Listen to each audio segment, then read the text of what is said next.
Hi, everybody. Welcome. Oh, you know something? Actually, hold on a moment. Sorry for that false.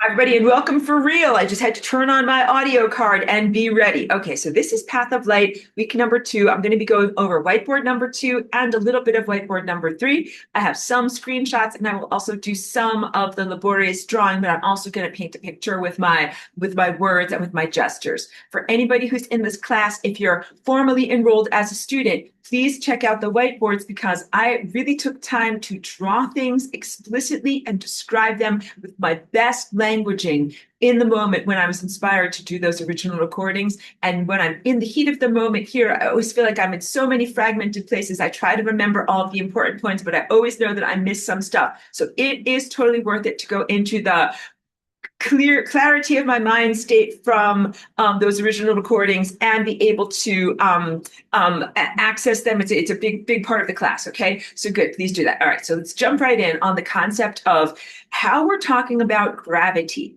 And please also comprehend that I will be mildly critical of the way in which the common person or the everyday person's viewpoint of what gravity is very influenced by your five senses reality. So I'll just make it like a fun running joke, but not something that you should feel bad about because like you're immersed in the five senses reality and you've had to master this since you were a tiny child so that you could do important things like drink juice or get food to your mouth. Like you did the right things, but please comprehend that the way that you look at the world of physics, like the world of cups and saucers and plates, is very, very different than the world of light. And even Einstein, who was one of your greatest teachers, gave humanity a lot of erroneous presumptions in the description of what light is doing, almost as if it is a physical object, but it is not a physical object. So let's totally recalibrate your mind to light is not an object with mass. It does not behave like an object with mass. And objects with mass is what we usually consider like stuffity stuff like physical material presence. So when we talk about light, the mind even struggles a little bit to say, am I talking about something that is energy, potential? Is it stuff? And the answer is no, it is not stuff, but it is in the realm of stuff. So it has a stuff-like quality to it, but it is an abstraction or an energy pattern within the world of stuff. But that is also different than an abstraction or an energy pattern that exists outside of the world of stuff. And I hope that your brains have already liquefied. And when I say these words, I also am very aware of how poorly they describe the multicolored truth of my mind. But I hope that you guys are all telepathic. You're getting the multicolored truth. Okay, so this is deep stuff. Again, when you're laying in your hammock or floating in a bathtub or you want to think about something deep, you have 5 minutes waiting in line at the grocery store. Think about this concept that light does not contain mass. And so, as such, it does not experience space. And everything that I'm talking about when I talk about gravity, I'm talking about the bending and warping of the fabric of time space. So now I'm just going to draw with my hands as if I was drawing on the whiteboard screen. Here is time and here is space, and they weave together and they make a fabric and a tapestry.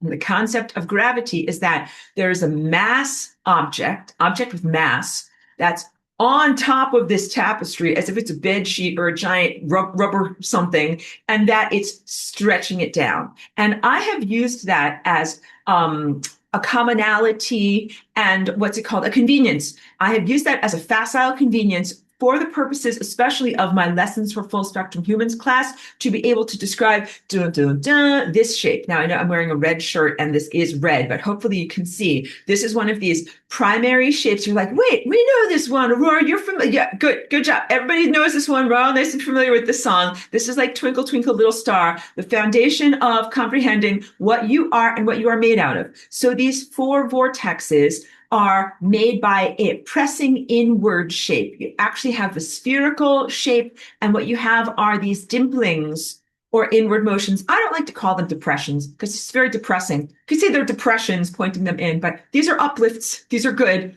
But there is a straight line, and I describe that in Lessons for Full Spectrum Humans as this path of least likelihood, and it is from your perspective of consciousness, your goal of what you're trying to align yourself with in terms of fields of potential and optimizing your flight through this shape.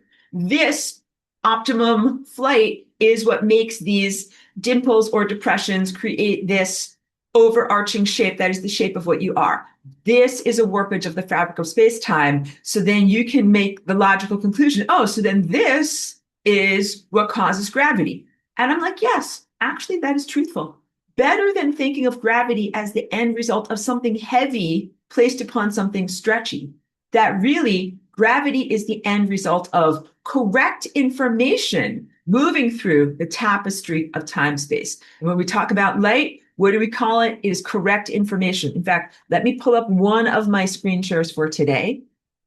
These are all screenshots from the actual lesson, like the whiteboard that I ask you to check out. Wait, and let me do this for privacy. And let's see if we can move this into position so you can see it. Okay, so just to reiterate, and I go over it many times because people learn through repetition, and this is also wonderfully how musicians learn as well. So light is information. We can also think of it as intelligence, and intelligence can also be described as self-sentience or self-awareness. Light is data, pieces of information. These are not dead, stupid pieces of information, as data is often described. Like, you will put in your data collection for the supermarket, and they know how many rolls of toilet paper you buy. This is not that type of data. This is a living presence that is aware of itself. So we also have consciousness as a descriptor of what light is, awareness, also time. You're like, well, light is time. It is, girl. Keep going. Probabilities and possibilities. So light is synonymous with time. Just burn that into your brain. Light is the same as time. Light is the same as time. But now I'll just stop sharing and go back to me. But light is not the same as space. Your mind breaks into a million pieces. What do you mean? Mind is not the same as space, because when you are thinking about light. So I'm sitting out here in the morning, drinking my coffee on my little balcony, and I'm thinking, how am I going to talk to these people about light? Because everybody is imagining, I don't really have a piece of string, so we're just going to use this charging cord as if it's like a piece of string, just for educational purposes, all right? So imagine like this light bulb over here is like the sun, right? So you've got the light coming from the sun, and you imagine it that it's going in a very, very, very long journey. And then it gets to, you guys are smart, it doesn't just get to your eye, it gets to the thing. So there's like, whatever, a metal railing outside of my balcony, or a piece of concrete. It gets to the piece of concrete. And then the light has a different journey from the piece of concrete up to my eye, right? And then I'm perceiving that. So you have this linear map or linear model that is what light is doing. That is not what light is doing. That's a story that you tell your mind. Like, more, my brain is going into more pieces. Keep sweeping up the fragments of your brain in a small dustpan, put them back into your ear, and keep going, because this is really, really good. Okay. So last week I showed you my new diagram, which is not a sun at the center with rays of light coming off that go endlessly in one direction, which is our traditional child's drawing with great accuracy of what light is doing. It starts at the sun and then it beams endlessly outward. And I'm saying, no, in this new way of comprehending what light is doing, all of the singularity points in existence overlap upon themselves. And that means that light is not emanating from point A to point B or emanating infinitely in one direction. Light stays home. It stays home. The photon stays home. In my drawing, here's the sun, here's the photon, here's the singularity, and it doesn't go anywhere. But what happens in that drawing class? The black line gets bigger and bigger and bigger. That is a loop, and it's a loop of time, and I've described it as a narrative or a story. This is where you get the concept of it being time. Light is possibilities and probabilities. And the narrative is what is emitted into the world. The light stays home, the narrative is emitted. The concept of light comes from a giant glowing ball in the sky and it travels 93 million miles and it gets to the concrete on my balcony. That's a story. The story. You don't really see that happening. In observational science, you actually do not see that happening. Light, you can sense where it is emitted from, and then you can also sense that it is interacting with a surface or an object. But that whole in-between space, you don't see anything there, and it is actually not there. So we're making up a story when we say, oh, there's this curvy line that's like the line of a photon's journey or a waveform, or that there's even a whole entire curvy surface. That's how science is presently describing it. The sun is far away, then there's this curvy surface, and all the light is flowing there, and then it comes to me here. That entire area between point A and point B is a story. And it's a presumed story, not a perceived story. Here is point A, here is point B, and it tells a story. Something must have happened for that light to get from over here where it was in the sun to over here on the concrete where it's then going to bounce into my eye. All of this, examine it from the very, very beginning and come to be like, wait a minute, is that what's really happening here? I think we have to re-examine, let me hydrate also, every single presumption that we have about the nature of reality, especially as those presumptions emanate from our five senses perception. Much of observational science and the descriptive term of what humans call physics is literally the flawed perception of your five senses describing reality. It's just a lot of stories that humans have piled on top of each other for many hundreds or sometimes thousands of years to create an expected worldview. Please re-examine all of these substrates of that expected worldview, because that is where you actually find freedom. So again, Einstein gave you some good inspiration points. Let's look at him as an inspirer, not as a infallible object that you can listen to every single thing as if it is the undiluted truth.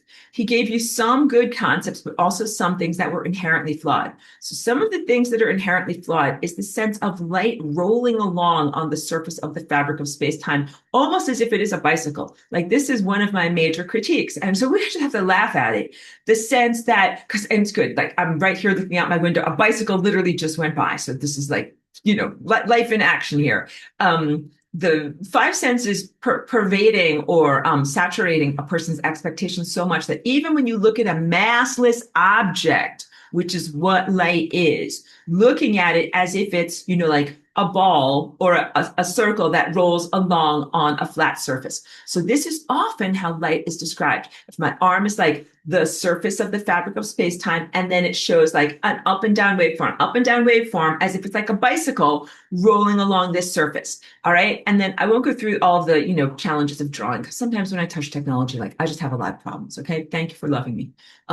The fabric of space-time, as I often draw it as a convention, is like a flat square, a rectangular, a plane. But I've described in this class how that is inherently inaccurate. It actually is a sphere, and it's a spherical, I don't want to say depression, but inward pulling point, inward pullingness from every direction going in. And that's truly what a gravity well of a star is, and that is also what the inevitability of a black hole is. But these tiny gravity wells happen also at a molecular level, and that is what molecular bonding is, or what you guys know as covalent bonding. But covalent bonding is described as almost a type of electricity, like a positive and a negative, or like a magnetic stickiness of objects coming together into complex molecular forms. I'm going to do this down the road next week and the week after that, but it genuinely is a gravitational event. So as you begin to master the concept of what gravity is, then you begin to master the concept of what makes matter. So I'm giving you really, really important information here. This is only for the good people in my class. This is not like for the evil monsters of the world. Block them out. They're not on the path of light, but those of you who are on the path of light, this will be important stuff for you to refer back to over and over as you are mastering matter. You're going to be like, okay, wait a minute, like how does matter stick together? Because again, objective materialist science and the Earth's surface math of this time describe it covalent bonding as like, this thing between electrons, which are, negatively charged, and they are also not massless particles, but they have a tiny, tiny amount of mass. And also they have all sorts of challenges in how you describe them. It's like mass that exists, but it's hard for you to describe exactly where it exists. So it experiences space, but in problematic ways. We'll get into that too. But the idea of it being negatively charged, and then through the almost electricity is what the word I keep using, but through the electromagnetic phenomenon of stickiness, like positive and negative sticks together, or magnetic stuff, that is how, according to this flawed and limited viewpoint, molecules come together in order to create things like water. Water is made out of some hydrogen and some oxygen, and they're bonding together. But I'm telling you, it's not just because they're like Velcro sticking together, or like whatever, they're going to link arms and do-si-do. No, they are in a gravity well together. So mastering this concept of what's happening in gravity wells on a larger macroscopic level, like the stars, will absolutely open the door to you to be able to even begin to conceive of how to master matter by changing the shape of the fabric of space-time. And basically, light changes the fabric of space-time. Light is what makes it either go infinitely stretched, like the point of a black hole, or singularity, which is what this shape is, infinite stretchiness. Because if you have infinite light, infinite knowledge, you will have infinite stretchiness, or smaller, more moderate levels of stretchiness. That's what might be experienced around a star that is alive, not a star that has transitioned and evolved and become a black hole, which is not the same as death, but is a different story of what's going on with light. It's not an infinitely comfy chair that goes all the way down to like the Tootsie Roll Center at the center of the universe. No, it is only a moderately comfy chair that you sink into. You can't escape the gravity well of the solar system. You just have to get a lot of energy. Or how about the even slightly less comfy chair of the gravity well of Earth? Can you escape the gravity well of Earth? The answer is yes. Like, you have to blast off in your magical rocket and create an enormous amount of force pushing upward to be able to counter the force that is pulling downward, okay? But all of this is not just a pulling downward, it is an impact that light consciousness is having on the fabric of space-time. So you, from your five senses reality, and Einstein are understandably flawed, because you're like, oh yeah, I look around me and I see, like, if I put a bowling ball on top of a rubber sheet, it's gonna pull down. And I look at the fabric of space-time and I think it's the same as a rubber sheet. And then if I put a heavy, giant plasma consciousness being called a sun on top of a rubber sheet, that it's going to stretch it all down like that, as if it were like a pair of like nylons, like pantyhose. And they're like, that is not what the fabric of space-time is like. And it's not just that the sun is heavy and it is stretching out that fabric. The sun is made of light. And that light is consciousness, awareness, the entire litany of things that I just described it as. And it is having an impact upon and an interaction with the fabric of space and time. But I also told you, like, wait a minute, Roy, didn't you just tell me, you're being a sweat out now, didn't you just tell me that light only experiences time, doesn't experience space? That is correct. So the fabric of space-time is the stretchiness, and light is really only interacting with the portion of it that we know as time. I go back to my description from last week of the photon, which is a convention, because we really cannot separate a piece or an individuality out of the totality of light. When you're part of light and on the path of light, you'll see the truthfulness of that. But if you could separate out one piece of a particle of the cakeness of cake, like the sea of consciousness, the sea of everythingness, that is cake. And if you can take out one particle of cake, which is called photon, and you could look into cake, what you would see as you were looking into the photon is the story of photon from the beginning of time, or the beginning of creation, or the beginning of everythingness. So you would look at it not as an object that has a solid outside with light bouncing off of it and bouncing to your eye, but as something that has an internal presence that you can dive into. And as you look into it, you see the truth of where the photon was a minute ago, an hour ago, a year ago, 10 million years ago, 10 billion, quadrillion, quadrillion, quadratini million years ago, all the way back to mommy, daddy, where does light come from? Every single piece of cake has that information inside of it. And that is the inherent truthfulness of what light is. It keeps on getting smarter. And this goes into whiteboard number 4. Whiteboard number 4, I ask questions about, like, what is light? Light is a form of energy. Is there a finite amount of light or an infinite amount of light? Does light get more light as it goes? Can it get more energy as it goes? Can it get smarter as it goes? Is there a limited amount of information or knowingness that can exist in the world? Like, Aurora, is there a finite amount of stuff that can be known, or is there an infinite amount of stuff that can be known? And the answer is there's an infinite amount of stuff that can be known, and the infinite amount of stuff that can be known is ever expanding. And that is what the path of light is all about. Why does light create these narrative loops? Why does light do this stuff? That's because it is the process of light expanding. Because light doesn't create these loops. Every time you see these loops, you're imagining now point A to point B, but you know that light doesn't travel across space, but it does experience time. This is the loop of time. And the loop of time grows like this. Like here's 1 minute, here's 2 minutes, here's, 10 hours, here's 10 days, here's a million years. And a million years would be like if this loop stretched up through the ceiling and kept on going all the way off of the surface of the planet, like an ever expanding loop. So a truthful nature is that all of these suns and stars have a series of ever expanding loops all around them, like the 360-degree surface of that time presence of the star is expanding time at all times. And some of these loops never experience anything. Nothing happens. They're the most boring stories. That's actually the predominance or larger, more numerous stories. There are more numerous stories where nothing happens and it's the more boring story than where something happens. So if you are experiencing looking up at the night sky and you see this little tiny twinkle and it comes into your eye, you are experiencing one little beam of light, one of these little loops. But please know that there are very many other parallel hydrate loops in other directions that are actually polarized so that you don't see them.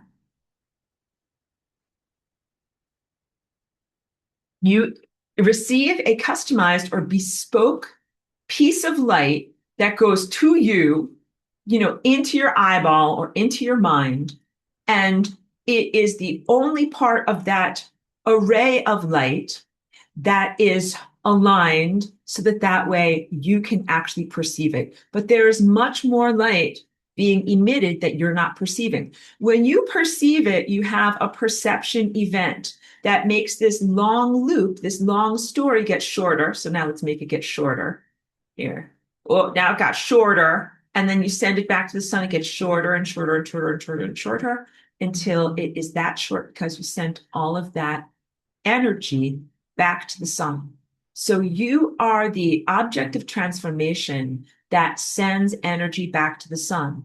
If the sun or the emitter of light doesn't have any interaction with an object, there is nothing sent back.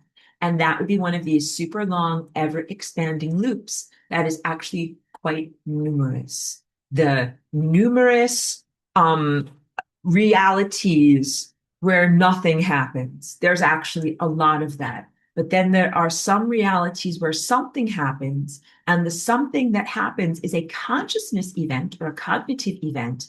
And that cognitive event collapses or neutralizes, is a better word, the ever expanding waveform. So this is different than how I teach about in Lessons for Full Spectrum Humans, where I teach about, the act of sun gazing, where here you are as an individual and here's the sun in the sky. It's 93 million miles away, but you're going to draw it into you like a milkshake. It's going to come through all of your chakras, all of your light energy centers, which is what all of these, forms are in your body. You're going to digest it, be energized by it, and then you're going to send back that cognitive experience to the sun and the stars. And that is like closing the loop or slam dunk. This is actually different than that, because when I give you that impression from that class, you're like, here's the sun over here, and then here's Aurora over here, and here's the journey to Aurora, and then here's the journey back to the sun. So I am breaking that convention, because that convention was like the intermediary integument that you had to take you from a very linear and materialistic viewpoint to this totally non-linear, non-materialistic viewpoint that I'm teaching in this class. So it was good for you to learn, but don't get stuck in the form, and be prepared to release that partial, analogous, metaphoric understanding that I gave you in that class for this truthful, completely accurate understanding that I'm giving you in this class. So I am being totally literal in this class. In other classes, I've had to use a lot of metaphors to be able to get stuff across. In this class, when I'm giving you this literalness, it's because I am giving you light that is accelerating you. And I'm trying to give you like the real recipe, not a bunch of stories about what the real recipe is going to be. So as I was sitting outside, and I know I'm a little bit nonlinear, but I'm going to get through everything today. I was also thinking about, I'm going to keep on returning to this or emphasizing this in this class for the next couple of weeks, because I mentioned it last week. I'm going to mention it again. The three things that can happen to you as an individual or explorer or experiencer in the world as you're moving on to the path of light. It's kind of like because what happened? How do I even say this? Once you're on the path of light, you're connected to all light. You are part of all light everywhere. If all light everywhere is connected to time, all time, let's put it like this. Gonna make you go crazy right now, guys.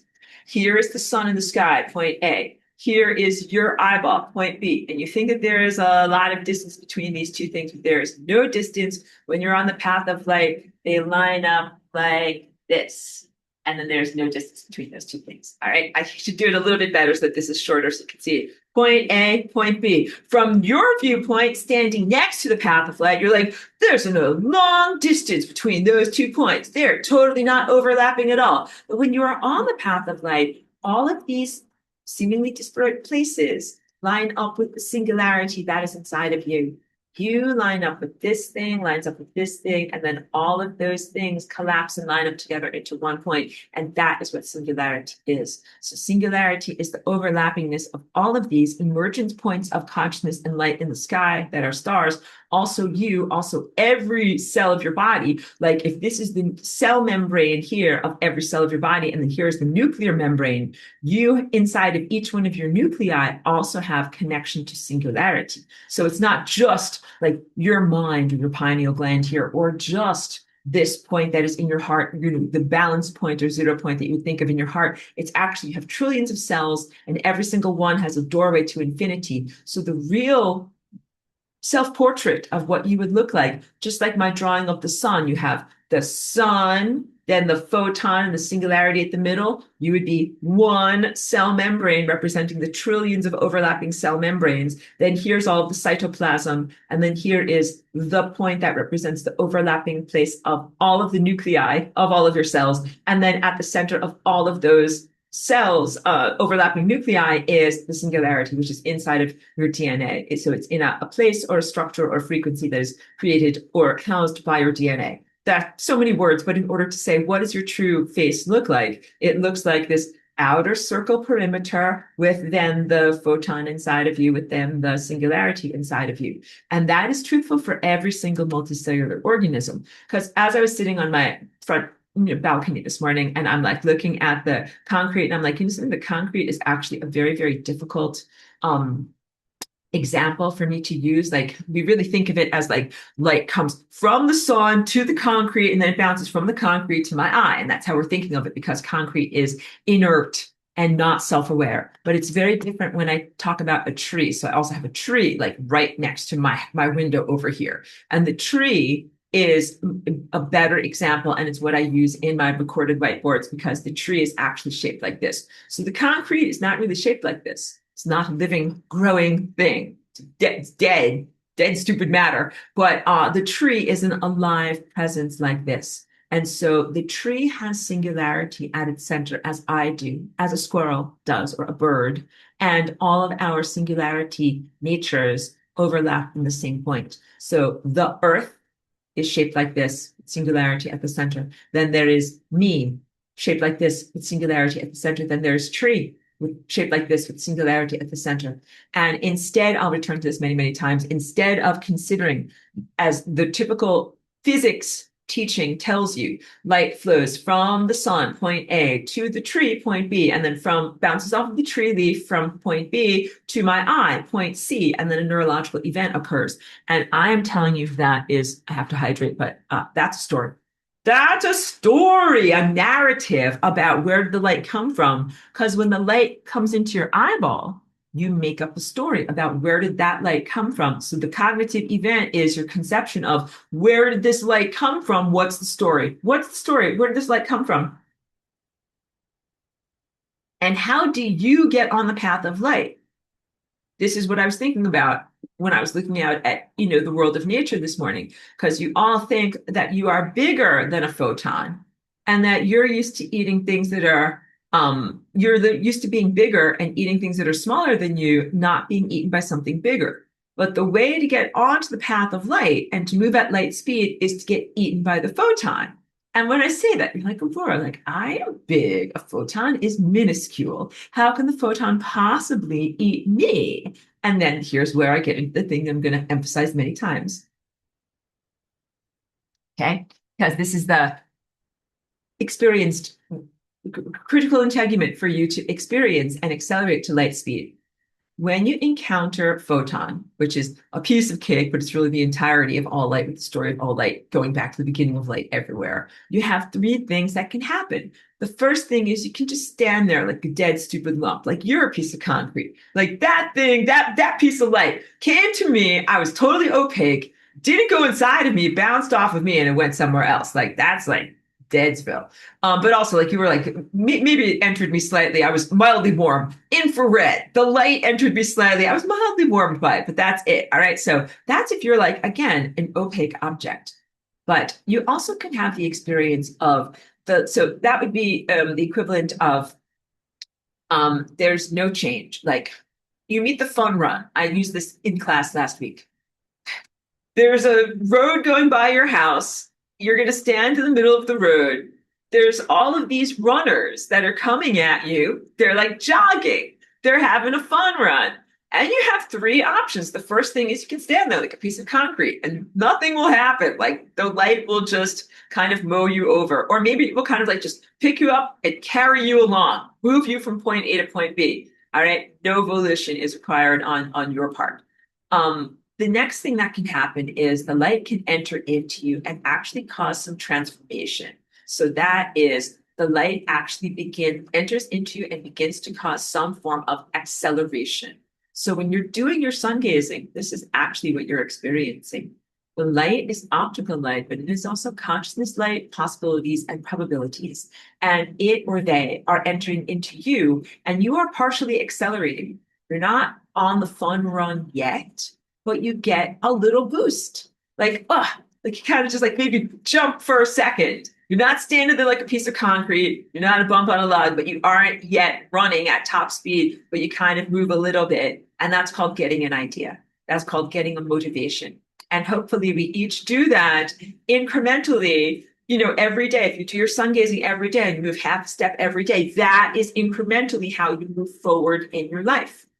Then there's the ideal thing, which is where you encounter the fun run. That light and wave of light and energy and movement comes at you. And not only do you accelerate a little bit, you accelerate a lot to the point of light, to the point of light speed and beyond. You become a runner on the fun run, going along with everyone else. So from being like inertly picked up, scooped up, thrown over somebody's shoulder and carried from point A to point B, non-volitional, to being partially interactive, to being fully present, fully cognitively aware, and fully interactive. That is what it is to be eaten by light. And you are, or consumed is maybe a better way of saying it. You are consumed by light when you are accelerated by the light that comes into you. And when you accelerate and become part of that light and you are eaten by it, you then become a part of the narrative story of that light. Like the light, when you look into it, where it's been, you become a part of that, but also in the sense that like I eat animals and plants and they become a part of my journey. And this is why I really want to wipe away any amount of food guilt, food obsession, or eating disorder that humanity labors within. Because when you're eating correctly, you are becoming quantum entangled with the animals and people. Like, I'm sorry, I'm not saying it correctly. The animals, organisms, the creatures that you are eating, it is honoring and correct and good when you eat the right animals in the right way. Sorry, words came out very, very badly, but like, so like I eat chicken and cows and all these wonderful good things. And when I eat them, they become a part of my journey. So this is very, very different than just looking at food as fuel. Like for your puff puff steam engine, like a bunch of stupid coal has gone into the furnace, has been burned, and then stupid energy has been released. That is like the lowest form of narrative to be able to describe what is actually happening. What is actually happening is that the animal or the plant contains light. And of course, we'll talk about photosynthesis probably next week or the week after. Big, important lesson there. The miracle of light flowing on its journey, because light is defined by its movement and by being fast as it flows along. And then it doesn't stop, but it has to change state and slow down. And that's what the transformation into physical matter is. And photosynthesis is that observed experience, light into matter. And then when you eat, you are transforming matter back into light. And that's a sacred, like amazing experience. It happens at the level of your mitochondrial membranes. People think it happens in your tummy, but that's not where it really happens. So glucose is, of course, liberated from your digestive experiences, but it's the glucose, which is the light molecule that goes around to the mitochondria. And then the mitochondrial membrane is like the quantum laboratory, where something that is physical, that is massive, that would make a dent in the bed sheet of reality if you put it on top of the stretchy rubber fabric, gets turned into something that has no mass and that can use to be able to run your body and make it go places and do stuff. And the interactivity or what is it when you integrate something, like when you eat a chicken and the chicken becomes part of your muscles, its life becomes a part of your life. Its consciousness journey becomes a part of your consciousness journey. You have eaten the animal and the animal's journey doesn't end, and your consciousness journey becomes intertwined or spliced with that journey. The same thing happens between you and a photon. So as you are moving onto the path of light, please honor and respect your food and everything that you're eating. You're not like oppressing that chicken. You're like, take that chicken, oppress, oppress, oppress. Well, you go into me. I'm oppressing you so bad. You're going down in my tummy. That is not what we are doing when we are eating correctly. In fact, your mouth crystals of your teeth are meant to be like lovingly integrating that organism into your body, not like chomp, chomp, chomp, but more like sense, feel, integrate. All right. So when you portray ingestion in that way, then being ingested by a photon is actually very positive and not a bad thing. Because otherwise you'd be like, no, I'm just gonna stand here like concrete. Don't eat me, don't eat me, don't want to get eaten. And this is like I'm getting past your trauma and your skepticism. Please hold on one moment. You know me, because I'm on the marathon here. I have a whole pitcher of water ready for me. Thank you for your patience. Okay. So light is going to consume you, and light is information. Like, where I'm going to get eaten by a bunch of information. Yes, you're going to get eaten by a bunch of information and organized into a bunch of intelligent, self-aware, information light.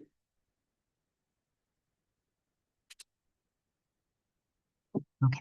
I know I just confused everyone. So let's put that to the side, because don't worry, this is all a part of this, because this has to do with the concept of light always returning to the star that it emanates from. And I have some good pictures. I'll show you all my screenshots too. But basically, light does go on a journey. So if we have this as the original star that is the emanator of a light narrative, what happens if that star comes to its end, its finality, and that light is still on its journey?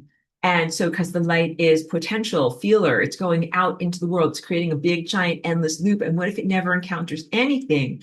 That story still needs to be resolved. Like the photon stayed in its comfy pajamas and it wrote a story. Like one day, nothing happened. And nothing happened infinitely, like an infinite high tone beep, beep. And it just went on for forever and never changed or altered in any way. And it would be the most boring story ever. But like all of those stories have to come to an end. So what is the end of a story like that? Would be that photon or piece of light goes into a black hole. What is a black hole? A black hole, as I've described it and as science described it, is an infinite stretching of this fabric of space, time, and consciousness. But it is not created by a heaviness, even though it is presented as an inevitability of supermassiveness. But I think that you should start to look at mass as a phenomenon arising out of consciousness, as opposed to massiveness being a stupid, ignorant quality that creates an ignorant deformation in the fabric of space-time.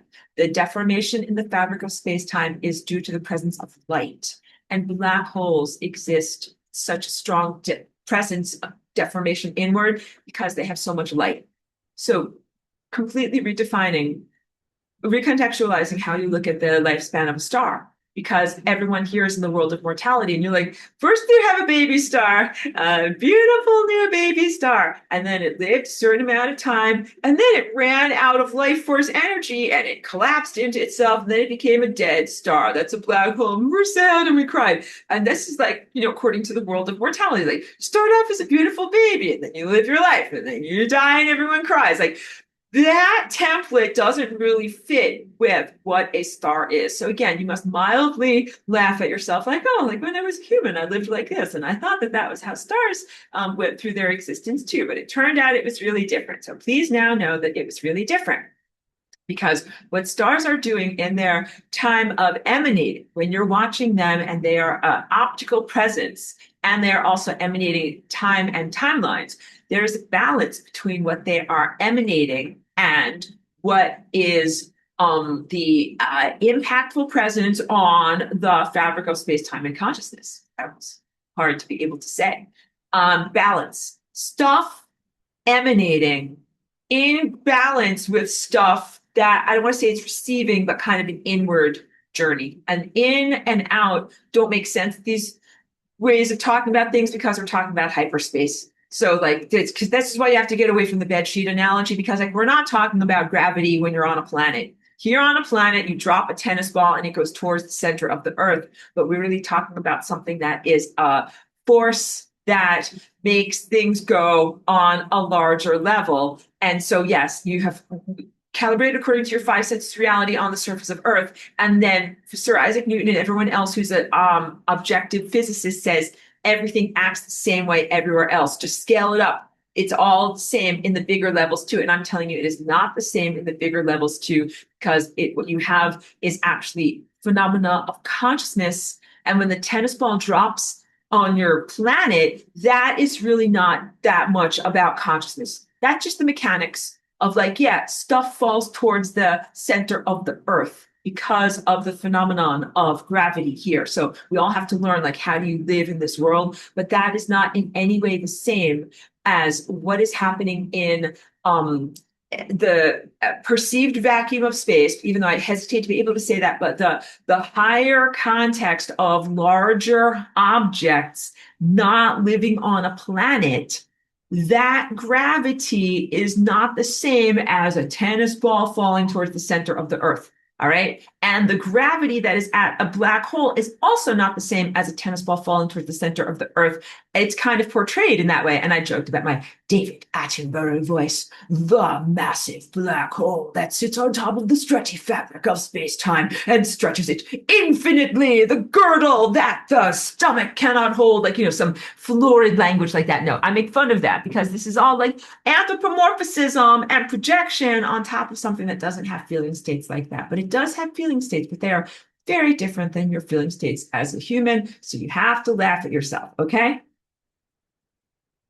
We have to get into what a black hole genuinely is, but we also have to get into Einstein's flawed view of either a star or a black hole, where you have kind of like the fabric of space-time that goes like this, and then it goes down, like it goes down into the well. So the idea is it's like a bicycle going along like this, going along like this, and then all of a sudden, oh, look, now I'm light. I'm going to go down here because I'm always going to be 1 foot off the ground. That is not how light works. That is very flawed as a proposal. Light does not have mass. So it is not something that has a hefty to it that is going to roll along with some kind of momentum and then go downhill because there is a downhill. Like it doesn't flow like water. And light does not flow like water. And this is a flawed proposal that has really limited humanity for a long time. That would be like saying, like, here's the sun in the sky, and then the light is flowing like downhill to the earth. And then we're over here and we get the light on us because it has flowed downhill. None of that works. That's like a metaphor at best. It's highly inadequate. Um, so wiping away now all of those flawed presumptions about what light is doing. So light is moving. It is moving from point A to point B, but point A and point B overlap each other. There is no space between point A and point B. Space is the curved fabric or loop. And I'm showing this as if it is a line, but let's get to some pictures. When you actually see this, then you will know that it is, let's just show the whole entire thing.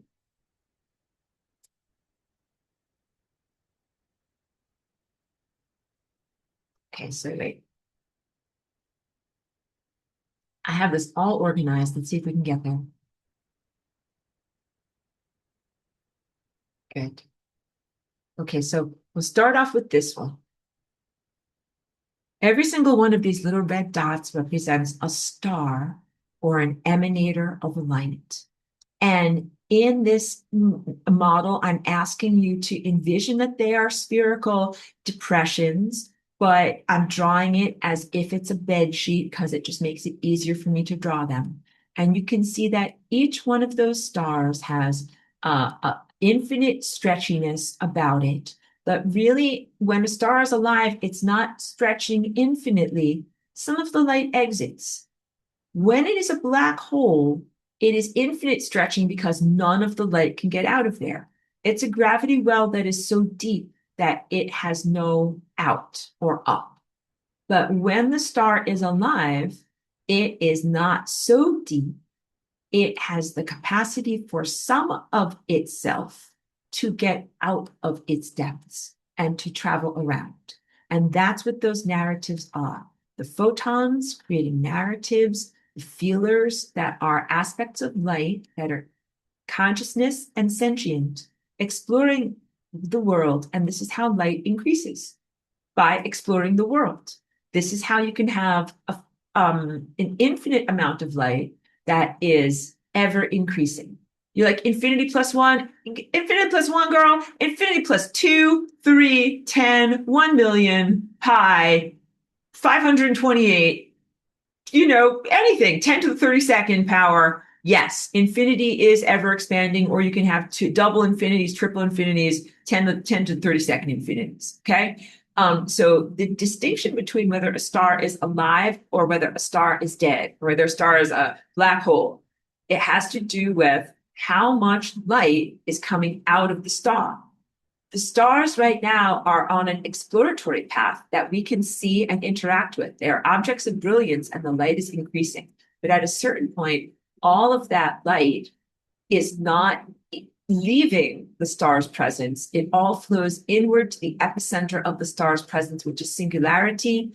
Singularity is the presence of the totality of all information, and it is infinity and it is ever expanding. And it is the totality of presence, profundity of that information that causes the infinite warping of the fabric of space-time. So what you perceive as heavy, a tennis ball is heavy in the fabric of reality, five senses realm. In the world that I'm asking you to go into, consider that information is heavy. You're like, what do you mean information is heavy, Aurora? Like, think of it like a heavy dictionary that's gonna like fall on a dusty table, like Kachunka. Like, information is heavy. And this is wisdom, sentience, organizational factor, and presence. And that information is genuinely what is causing the warping of the fabric of space-time. And it is that presence of information heaviness that creates the warping of the fabric of space-time on the molecular level. These are micro gravity wells that are smart enough to make matter, but not to infinitely stretch and warp the fabric of space-time to create a black hole. So the concept goes that in the initial creation of the world, even though I know that when we look at the photon's point of view, it is a constant creation, like creation, creation, creation, not like creation billions of years ago, but creation in the moment now. But however you choose to contextualize that moment of creation, in the beginning, there's just like light soup, light everywhere, like soupity soup soup. And then at a certain point, there is the distinguishing of atoms or individuation. And that's really the birth of matter from light. And then at a certain point, there is the complexity of matter, where matter sticks together like oxygen and hydrogen and creates something like water, which then can give life to give rise to greater levels of complexity, such as biological life. But in the giving rise to greater levels of complexity through the micro warpages of the fabric of space-time. Like if you just had everything warping to infinity all the time, you wouldn't have water. And then you couldn't have puppies and kittens. And we like puppies and kittens. So we want to have the capacity to just warp things a little bit, not always have deep, profound, infinite warpage. So this drawing over here is accurate if in your mind you envision that this isn't just a flat plane, but is instead spherical. And if you start to comprehend that it seems as if all of those points of brilliance are separated by space, but they are not actually separated by space. They're actually all on top of each other. So this helps you to kind of figure this out with your mind. Here you see, like, they're all different. Like the red dots are all, separated on this screen, separate, separate, separate, separate, separate. But then let's make this picture go away and I'll show you this one. This is how they actually all come together, because this is what singularity is. The other one showed singularity as being all in these different places, but really what is accurate is all of these connect to the same singularity. And not only that, I'm going to leave my cursor right there so that you comprehend how important that place is. That same singularity is what is at the center of your nuclei of your cells. So there is no space between yourself and every star. It is literally connected through the transom way or the hallway, like the connective tissue of this singularity point. And you have that singularity point also, I've told you, in your heart when your heart is singing, and also in your brain in certain like critical anatomical infrastructures. Okay, so wait, now let's go on to more imagery here.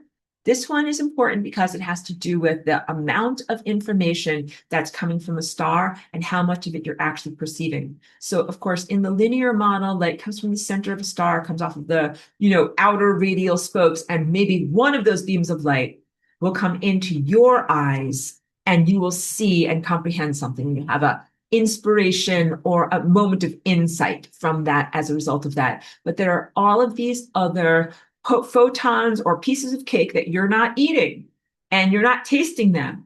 And if you did eat and taste them, it might make you go crazy because it might be too much, like brain liquefaction. So there's a reason why you are only given a polarized part, like a plane, a slice of the cake, so that way you don't get super over inundated with too much light. When you have the three things that can happen, like stand there like a bump on a log when you meet the phone run, or accelerate, or even, kind of like get going and become a runner in yourself. Those three things have to do with how much light you can ingest and how much light you can process. So if you ingest zero light and process zero information, it bounces off of you. It's like being a piece of concrete. But if you ingest some amount of light and you accelerate a little bit, that's like being, a person that just sun gazed and maybe you got an idea for a painting or, to write something or to do something or make something. And then if you are able to ingest 100%, like 360 degrees of the radial spokes of everything that's coming out of not only one sun star, but every sun star in every moment, that would be you on the path of light. That would be you aligning with all of this light and having it flow through you as an acceleration event, and then comprehending the totality of all light everywhere from the beginning of time. So that's a very profound thing to do. That is, of course, our goal, and that is what we are training for. Every time you sun gaze, you are like a marathon runner. You're training for the big marathon, which is everything that I just described, but you don't run 26 miles every day. So I'm not a marathon runner. Boy, oh boy, guys, I would love to do that one day. But I'd have to learn a lot and do a lot of ingestion of light in my body to do that with my physical body. But I can run like 3 miles. Okay. But anyway, in terms of what I've read about marathon training, if you're going to run 26 miles, you do not run 26 miles every day. Because you know what, guys, that's going to wear you out. You'd be very, very tired every day if you did that every day. So similarly, you do not train for the soul marathon of your consciousness every day by going to infinity every day. That would be really tiring. And you'd be so hungry also. You would have to eat so much. But all joking aside, we train for a marathon by running like 5 miles or 10 miles, maybe even 15 miles. And then also you take some breaks and allow yourself to grow and evolve and adjust. You have to do the same thing with ingesting light. So for right now, what you should do is ingest light from the sun, ingest light from the stars, and process it and see how much you can make use of that light and then get faster and eat more of it. So that's like saying first you run 3 miles, then 5, then 10 miles and see if you can do it. And then one day, my friends, one day will be the day of the race.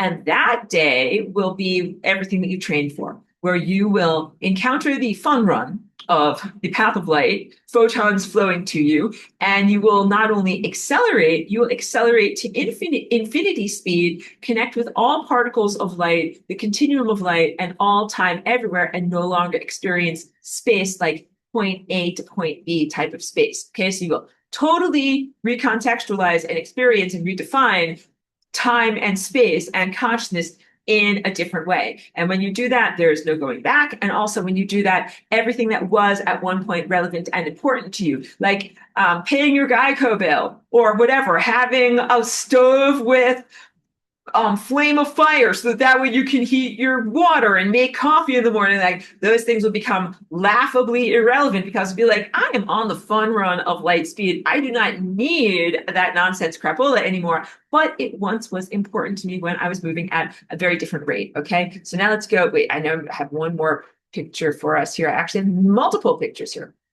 So this is also starting to get you to comprehend this. So over here, this is the sun and this is the photon in the linear model, looking at something as if it's a checkerboard or a flat plane. But I am really requesting that you stop looking at it as if it's a flat plane, fold that flat plane so that it's now a loop, and then look at that loop as if it's not just one line, but now let me move this cursor over here. Look at it as if it is a ribbon or what's a better word to describe that? Like a piece of fabric, because it's the fabric of space-time, but like a piece of cloth, not just a thread or a piece of yarn, but something that has both width and length to it. Those narratives that the photon emits have both width and length. That's space and time. The photon itself experiences time and emanates or is an innate part of time, but it does not experience space. All right. And this has everything to do with the balance of a star. At some point, the star is experiencing time through its photonic emissions and narratives. The sun is experiencing time. The stars are experiencing time. They're making stuff happen in time. They're not experiencing space. But when it becomes a black hole, everyone's like David Attenborough. It collapses in on itself and it dies, a fiery explosion. No, it just stops experiencing time. And then it has a different experience. And it can be difficult for you to conceive of what that experience is like. And you might equate that with death or non-existence, but it is a valid existence and it is not non-existence and it is not death, afterlife, destruction as the realm of mortality might have misled you to think that. But also, I don't want you to think that you should just die or become a black hole or jump into a black hole because none of those things are good. All right. And also, it would be very unadvisable to try to jump into a black hole. People have done it. I want to say very, very bad, idiotic, bad people, don't get me started on them, have done it, that does not give you immortality. It's like the same thing with like becoming irradiated in a moment of a neutrino explosion or in a neutrino bomb or some kind of like Nagasaki explosion. Hold on.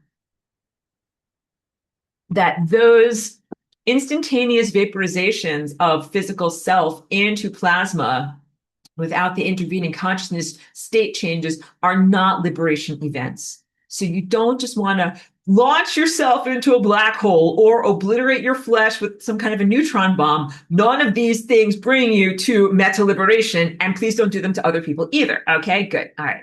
And let's look at one more good picture over here. This one is all about black holes. So here you have at the top, a sun emits a photon. It goes into you. You ingest it during your sun gazing or by eating a chicken sandwich, and it flows through all of your energy centers. And then this gray line is you broadcasting that event back. Either you're talking with the sun and like, here's what I felt, or you're broadcasting the sensory experience, like, here's what chicken tastes like, or here's what my life is like as a result of the chicken that I ingested. So that's a valid, pardon me, linear viewpoint or description of what's happening with you. But now I have to give you the nonlinear viewpoint. So that was like your integument, but not totally accurate. And then down here is what happens like when a star goes becoming a black hole, instead of energy coming out, the energy goes in. It is a change in the directional balance of what energy is doing with the plasma. And then also I have to talk about the miracle of what a star is and plasma, but okay, I'm just going to go back to that and then we'll talk about black hole stuff. But um, um,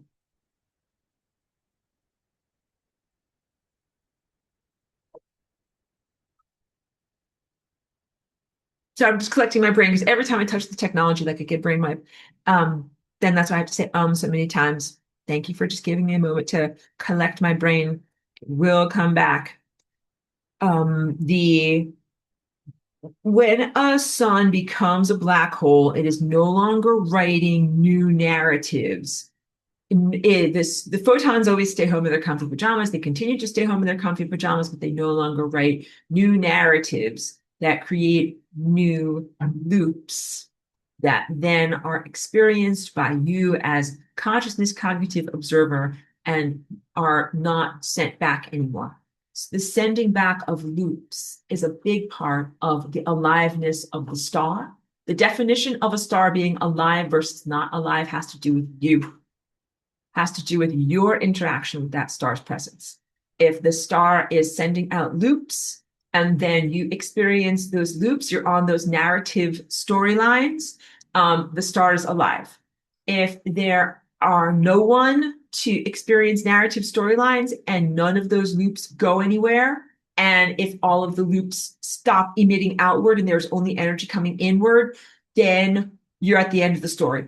Yeah, so a better way of saying it is like, if you're the writer and you're writing new stories, the TV series is still going, new episodes are being written. If you're the writer and you stop writing new episodes, the TV series is over. TV series is called Earth or Life, and then you only have the last scripts that went out. Everybody experienced them, and then there are no more scripts that are happened. And then all that you have is the reverberation or the end result of all of that energy that was learned or accrued through these different interwoven narrative events. And when that, of course, not all stars die at the same time. So when that star TV show ends and there's no more episodes from there, if there are any errant photons, super long loops that are going seemingly endlessly all the way up to my ceiling, what happens to them? Those photonic loops of potential that are never experienced are resolved in the end of another black hole. And black hole that is at the center of the galaxy, this is known as a supermassive black hole, and there's one at the center of every single galaxy, which is, this accumulation of stars or stellar consciousness, is not dead or stupid. It is sentient and it is, self-aware. We look at people who are dead as like not the most successful biological specimen. Be like the guy who's still alive is the correct one, and the guy who's a dead corpse is the incorrect one. He must have done something wrong, but not truthful when we bring that analogy to the level of stars. Cannot say like, oh, the star that's in the sky that's still alive and emanating is the smarter guy. He stayed alive, and then the other guy is dead, and he's just a dead, stupid black hole. No, the black holes are the guys that wrote a bunch of storylines, learned from it, grew and evolved, and now they're not writing new storylines anymore.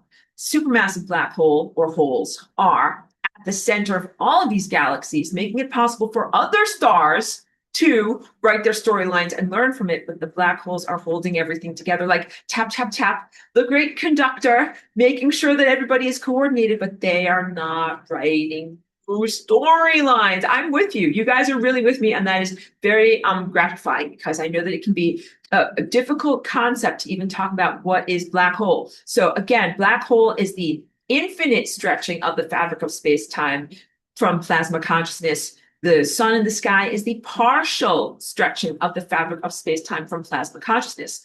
Plasma is hefty and has some amount of weight, like an electron has a tiny amount of weight. But you just told me, Aurora, that light doesn't have mass and it doesn't experience space. I'm like, I know. So we have to look at some inconsistencies here, because the sun is plasma, like a flame of fire is plasma. It's one of the states of matter. We'll go into states of matter at a subsequent teaching in the class. States of matter, like, liquid, solid, plasma, beam. The plasma is not the most organized level of light. It is one of the less organized levels of light. And so we're looking at it in the sky, and it's big.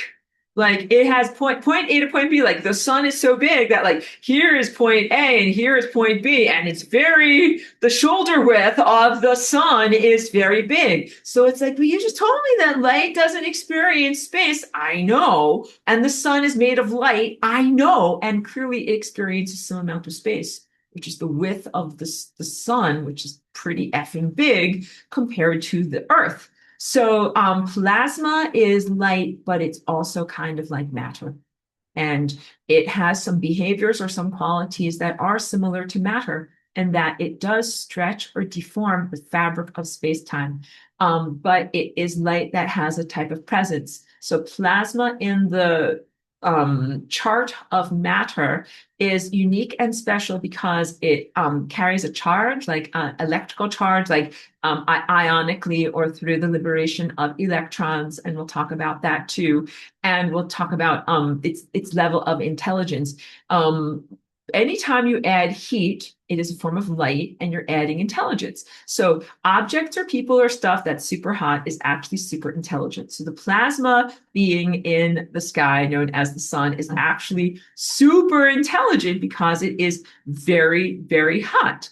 But it's not as intelligent as it can be because it is not fully organized. If it were fully organized, it would be not just plasma, but it would be a beam of light, and then it would have no mass. And beams of light are what we experience as the photon, or the beams of light that emanate from the sun and the stars, and they have no mass. So sun, plasma, mass, light, timelines, potentials, no mass.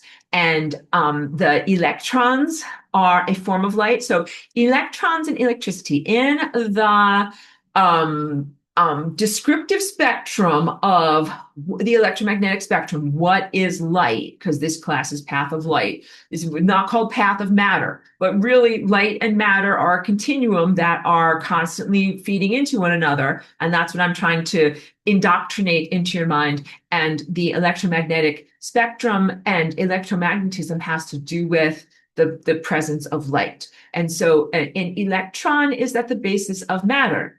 And it has a tiny amount of mass, but it experiences space, but it experiences time differently. So both of these two things, like I'm not that very heavy on like particulate science, because we get into like chop up cake into tiny little pieces and then look at the way these tiny little pieces behave with one another, and use that to be able to describe the truthfulness of how matter exists in the world. But this is not actually a valid approach to being able to comprehend and know what is going on the larger levels of reality. So just like comprehending tennis balls fall on the surface of the earth does not mean that you know about what black holes and suns and stars do, not on the surface of the Earth, it is also truthful that you cannot comprehend what is happening to matter on larger macroscopic scales by just chopping it up into tiny little pieces and looking at it called an electron and seeing what does matter do there. In fact, this is part of why Einstein is in existence as a teacher, because somebody had to figure out some kind of a story, a narrative of what the heck is happening at these tinier levels of molecular bonding and molecular movement, tinier than what humans can perceive with the microscope, tinier than what they can see in terms of their eyes. And then they are working on the presumed narrative that describes what upholds our reality. These are very, very flawed narratives. And so they work somewhat as practicality, like if you want to make a bomb and explode it over Hiroshima, but they don't work very effectively in being able to answer certain effective questions about the true nature of reality, and definitely not to give people the empowerment, integument to be able to actually form or change and transform matter on your own without the need for a machine. And maybe that's good because you guys got to get your act together way more before you are ready to actually directly manifest or transform matter with your mind. Like if people are like, oh, Einstein, thank you. Like, this is a great idea. Let's use it to make a giant bomb. That is like, these guys are not ready for the truthful nature, a discourse on the truthful nature of the fabric of space-time, because they'd be like, can we use it to blow stuff up? And I'm like, no, can't use it to blow stuff up. No, you should even be thinking in a different way than all of that. Okay, good. So that's why I say these teachings are only for you guys and not for the monstrously Quasimodo, deformed, grotesque, horrible ones that are in your world. Okay. I'm just scrolling through some of my stuff over here. Good. When a photon enters into a black hole, or when the light that was originally emanated from a star returns to it in the death journey, and the light wasn't emanated, the light stays home, correct? But the narrative loop was emanated. So a better way of saying it is that these photons are dreaming or having a cognitive event that generates and forms or deforms the fabric of space-time. Okay, and let's go further into this. The light that is emitted into photosynthesis and also into the fabric of space-time before biological events can occur. So photosynthesis is a biological event, an organism doing this type of translation from potential into experienced matter. But there was a time before biological organisms existed, and light was transformed molecularly into matter, so that these larger building blocks can even come into existence. But in both of these circumstances, I'll apologize if I collect my mind and make sure that I'm speaking correctly on all of this. The organizational principle of oh my goodness, I might have to press pause and come at it from a different direction, because sometimes this happens in the things that I'm trying to set up for you here. And light is the critical ingredient in photosynthesis to create matter.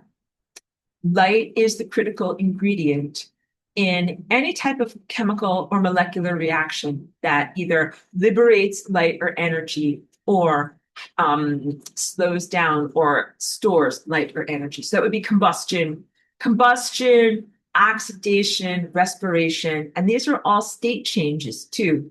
So the state changes would be like going from like liquid to a solid, or from a solid to a gas. And also inside of yourself, the process of cellular respiration also has to do with state change, where you take glucose, which is the solidified light molecule, and you turn it into energy, which is stuff that moves, like stuff that is solid that doesn't move into stuff that does move. So again, I'm going to re-emphasize this, the concept of you're in a continuum of both matter and light or energy, and that they are not in dualistic opposition, but that the continuum is constantly flowing like a concentration state. At times, light is more concentrated into matter, and at times light is flowing as matter between point A and point B. Matter wasn't the right word, as stuff That's not the right word again. And then is defined as light. Okay, so let's try it again. At times, light is condensed as matter and it's not flowing or moving, and we call it stuff. And at other times, light is in its flowing state and it is experiencing all time as now, but not space. And then we call it light. So the definitions between these two objects are largely um, whimsical vagaries that arise from the convenience of your biological apparatus, because what you perceive is different than what other organisms perceive. And the envelope of what you define as stuff versus what you define as intangible energy differs from species to species. One example would be like humans feel heat differently than reptiles. Reptiles, of course, stick out their tongue and sense where is heat, and humans feel it differently. Humans feel it with your skin. And also, please know, like on your journey in the body container that you're in right now, your light body is growing and evolving. So when I talk to you about connecting with the world of pure light, I am talking about beyond optical light. Please always read my notes and watch my whiteboards. I talk a lot about optical light entering into your eyeball and the retina. And the retina is another quantum laboratory where something very amazing happens in your body. Light is slowed down and is turned into the biological impulse that you can actually perceive as brilliance. But you receive light in many, many more ways than just in here. Like this is the optical. I need to drink more water here. Optical apparatus for light to enter your body, but light also enters into you through your skin. And our skin is beyond tactile.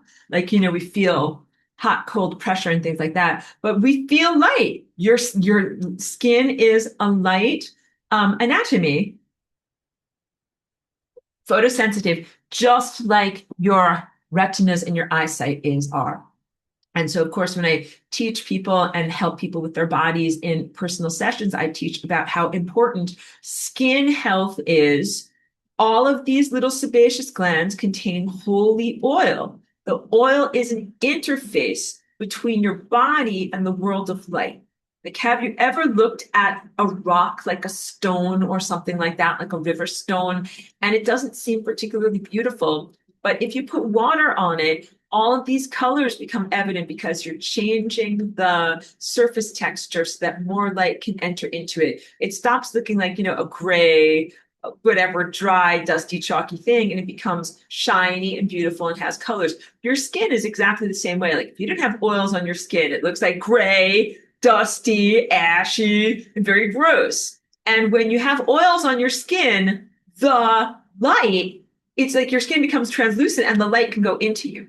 You can eat light effectively when you have oils on your skin. So most people don't have enough oils on their skin. Well, I don't know. I shouldn't say most people. I have dry skin. All right. So not everybody is like me, but I do not have enough oils on my skin and I eat plenty of oil. So to have your interface with the world of pure light, you must eat enough and balanced amount of both solid and liquid oils in your diet. But then if you're like me, you also probably have to moisturize. You got to put on some supplemental oil. So please always do that. This is important stuff. It's not merely cosmetic or capricious or something. Recreational is a better word. It's not just recreational. This is mandatory because when you put oils on your skin, more light can enter into your skin. So I always go out in the sun every day. It's why I live in Southern California. And I put positive skin oils on the outside of my skin every day. And I get in the sun before 10 a.m. And I would encourage everyone to do this. And of course, like if you're equatorial or places where it's extremely hot, protect yourself. And, whatever, you can put on mineral sunscreen, you can put on a hat. But I get out before 10 a.m. and I absorb as much light as I can. So it's sun gazing in the morning when the sun first comes up. And then that's like light going in through my eyes here. But then also you must have light come in through your skin here. And then that's not it. That's not the end of it, guys. Really. That's what I do, early in the day. And then, after the sun goes down at night, like I will sun gaze again. But then you also continue to eat light even after the sun has gone down. Some of it might be candlelight or stuff like that, but that is also when you need to have heat and warmth. And this is the primal humans need. Like you need to have a campfire because first of all, you're going to keep safe from animals and also stay warm at night and have this thing radiating some warmth. So in our homes, what we mostly have now is, a fireplace, a stove. Some people have a furnace, central heating. You must have warmth after the sun goes down. And this is another way that you ingest light. And that warmth is a form of intelligence. So when I am making coffee in the morning and I put my kettle on, first of all, we're going to talk about this in class next week. The molecular liberation that happens when stored up light that is in the form of natural gas has light that is added to it. That's the spark. Like in order to liberate light, you have to have light. Just like I'm going to chomp my cigar. Hey, kid, in order to make money, you got to spend money to make money, kid. But you gotta. And this is now just like sensible life lessons. When you need to make a campfire, what do you need? Everyone, you're like, a match. Correct. Boy Scouts, Girl Scouts, everybody is a campfire girl. You need to have a match if you want to light a fire. So that means that in order to create the cascade of molecular considerations that end up in the phenomenon of the liberation of light from matter, you need to have light to begin with. That's a spark or a match, a cigarette lighter. You have to have the initiatory light to make more light happen. And that is truthful of many of these phenomena of light that I'm telling you about. You have to have the organizational principle to then make more of the organizational principle. You have to have intelligence or sentience or self-awareness to then make more intelligence, sentience, and self-awareness, and or to liberate it, or to make it flow. And also there is a light or an intelligence in the flow of this energy, just like in economy, but you guys have a dead stupid economy here, but in an intelligent economy, stuff doesn't just flow randomly to people. You don't just make some weird crap and sell it. It's like, I made weird crap and then you gave me $1 and received my strange thing. Like that's random and low information. But what you're supposed to have in economy is where you make something that is like handmade, like I made this perfectly handmade bespoke thing or manufactured this for you. And then it went directly to you because you needed it. And then you gave me the things that I needed, like light flowed to you, light flowed to me. And it was all an intelligently directed activity, not a random self-service event. It like in this world, people are like, I'm gonna make crap. I'm chomping a cigar. Crap for $1. Say, give me $1. I'll give you a piece of crap, and then that's commerce, kid. No, so, and I get out of my cigar chomping personality because that's like the antithesis of the path of light. So on the path of light, let's also talk about this. You don't have those same detractors of unintelligence. Path of light is literally only inhabited by people that are on a fun run called intelligence.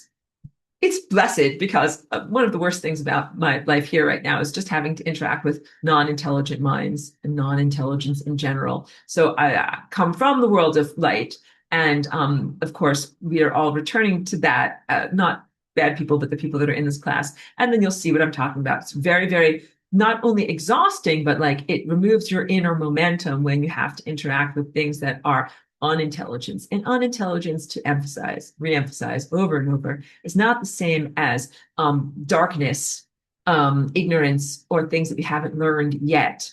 So there can be a highly organized area of all of this, the subset of all the stuff that you don't know yet that is highly organized, and you will learn it just like, you're in your curriculum of life. You'll learn that when you have a curated experience in your future. But ignorance is totally different than non-intelligence, which is nonsense.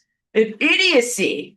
And that is stuff that like doesn't matter when you encounter it, it does not increase the light or information or sentience or awareness in you or in the world at all. It detracts from it. So you're coming out of that world where there's a lot of detractors, not only areas of ignorance, and also some things that are outright obstacles to the increase in light. So all of that I'm, addressing, and know that in the world that I'm proposing, this return and restoration of your experience of being on the path of light, your acceleration is your development, I wanted to say, is incredibly accelerated.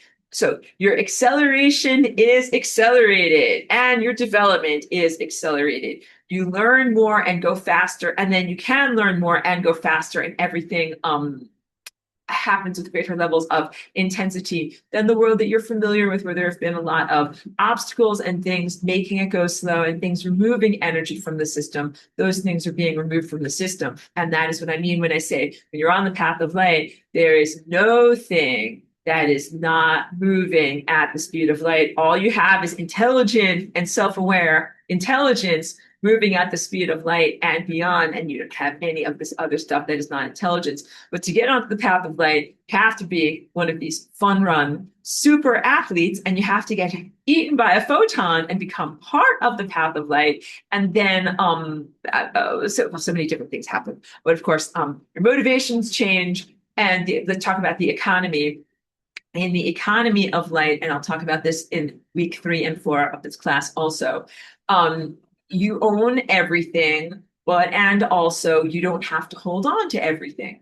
So we're going to talk about like the overlap of you, the sun, and a tree, which is easier to use as an example than a piece of concrete because the concrete is not self-aware. But when you are having a cognitive experience, you think like, okay, the light is coming from the sun. It's going to bounce off of that tree over there. That's point A to point B. And then it's going to bounce from the tree, which is point A, to my eye, which is also point A to point B. And then I will send the experience back to the sun. It's like a triangle with 3 legs. But I am saying to you, that is not what's happening. What's really happening is you have the sun that is here with singularity at its center point. Then you also have a tree that is here overlapping on top of it with the singularity right there. And then you also have you, stick figure, on top of that with the singularity, all the same singularity point, connecting all of these things. And then what you actually have are 2 loops. So how you can start to do the math with your mind is any time when you've got a linear description of reality, point A to point B, bring point A and point B together. And then what you have is a loop. So the sun to the tree, that's one loop. All right. Then the tree to my eye, that's another loop. And then what you have is this 2 loop type of configuration. And when that energy comes from the tree to me, I send the energy to the sun. I actually collapse both of these loops. This one gets shorter and this one gets shorter. So we're going to do my dexterity here. This one gets shorter. They both get shorter because you are the apparatus that is connecting both of those narratives back to the sun. So your cognitive mind makes up a story like that photon must have flown through the fabric of time space from the void of space to the tree and then bounced off of the tree and made it to my eye. And those are narratives. And then you send back that narrative to the sun. You're essentially saying like, there is a thing that must have happened in order for that light to come inside of me. And you talk to the sun and the sun is like, yup, let's calculate. The sun came from this to this, and then it came from this to this, and it got into your eye somehow. But that is a different descriptive narrative term than the photon actually didn't move at all. And what happened was reality ballooned outward and a story was created around all of this. And as I teach you this, your mind changes, your perspective changes, and you're like, wait a minute, that means I'm the sun and I'm the photon in my comfy pajamas staying home with the sun, and I am also the person, and I am also the tree, and I am the interaction of light between all of those parts of sun, earth, tree, human, and the potential of light. And when you identify with all of those things as self, then you have a very, very wildly different motivation. You're really not thinking about how you can screw something else over, exploit it, take from it, do something bad with it. Because all of those things are genuinely a part of yourself. But I've also used the analogy of like a garden hose. The garden hose is individuating. So you have a continuum of matter. The air is matter. Then you hit the garden hose. The garden hose is rubber. It's a different type of matter. Then you have what's inside the garden hose, which is water, which is a different type of matter. But these things are all in this continuum matter. And what you want to do is maintain the individuality of each of these things. Like if you didn't have the individuality of the water versus the air, you would have water evaporating into a cloud and you could not put it into a hose. Similarly, if you had the rubber not maintain its integrity as a solid and it became a liquid, it would no longer carry water going where it is supposed to go. All right. So when you are on the path of light, you are a garden hose. You're not supposed to lose your integrity. You're not supposed to melt like the way that you would also want to make sure your garden hose does not melt in the sun. You want to make sure that it still has its correct boundaries and that it takes energy from one place and carries it to the next place. I was going to say point A to point B, but for you, the energy that you are transporting might be through time. And that's what photosynthesis is doing. Next week, I'm going to go through the actual like molecular chemistry of what photosynthesis is, but let's talk about it as a concept right now. That photosynthesis is a way to carry light through time. If you didn't have photosynthesis, you would just have light flowing by. You would just have, like, I keep on talking about that old chestnut of a song where the guy says, I could save time in a bottle. Like, people can't save time in a bottle.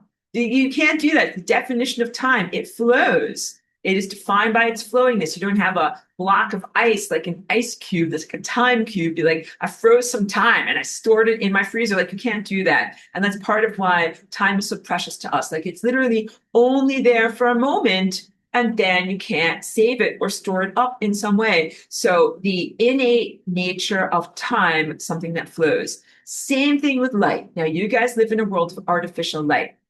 So you have taken it somewhat for granted. Like somehow you're going to store up some light and you're going to re-emit it at some time. But there was a time for a lot of humans when you didn't have that capacity. It was like, no, the sun is up. That's what you got, kid. And then if you don't have the sun, like you don't store up that light, you don't have other alternatives. You have no light. And then so then you have to figure out some way to be able to have light even if there is no sun. And this was a major you know, triumph for humans to be able to be civilized, grow, and evolve. And it can look like something as simple as a torch or a campfire. These are high technology items that are amazing. So in your mind, I know you're used to electric lights, but please know that even just being able to conceive that light comes to a plant, process of photosynthesis occurs, which is one of the most unlikely things that can ever occur. Like when I start to teach you about what is actually happening with the travel and the transportation of an electron across the flow of a leaf. I didn't say it right. When a photon or light presence gets to a leaf that has chloroplasts and is going through this process of photosynthesis, there are some moments when it has to travel across a labyrinth to be able to even be converted to a type of electron that can even be converted into the molecular form we know as glucose and sugars. And that unlikelihood, that labyrinthine journey is there's like 10 million uncountable ways that it can go wrong. And the photon only has a tiny amount of gas, like petrol, to be able to make that journey. It always makes the journey. It has a success rate that is so inevitable and so accurate. It is more accurate than any of your earthly designed supercomputers for computational power. And the unlikelihood of that happening is like 10 million, billion, gazillion, quadratini million. Quadratini is one of those little cookies. I do know that. I'm making fun of myself when I say these things. Quadratini million, huge unlikelihoods. Let's just have a moment, pause, hug a dog. I know your brains are all liquefying, so take a little moment to be able to hug a dog and have some fun. We'll see. Maybe we'll press pause. Maybe we'll give somebody some bribes. But it's an enormous unlikelihood that photosynthesis would even happen once. And it happens so often that everyone is like, this is so much photosynthesis. It is inconvenient to me. I think I need to hire a gardener to take care of all of this excessive photosynthesis.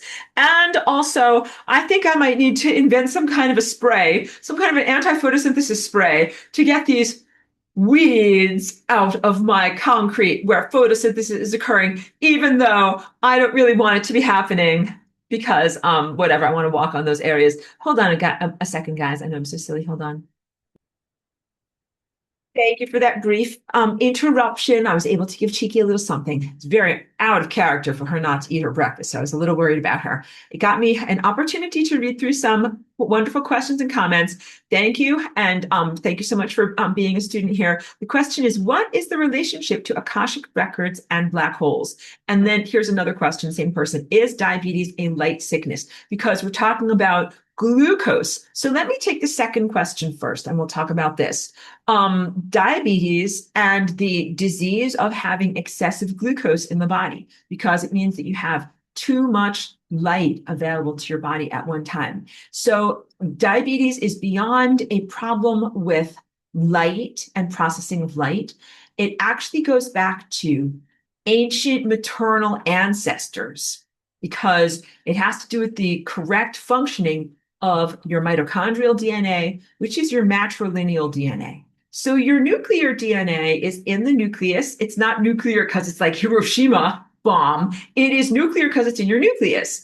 And that is the encyclopedia of every aspect of yourself, from how to build your nose to whatever, how to build your toenails to what you were from a microbe to what you are presently now, like everything, the complete epic scroll of who you are.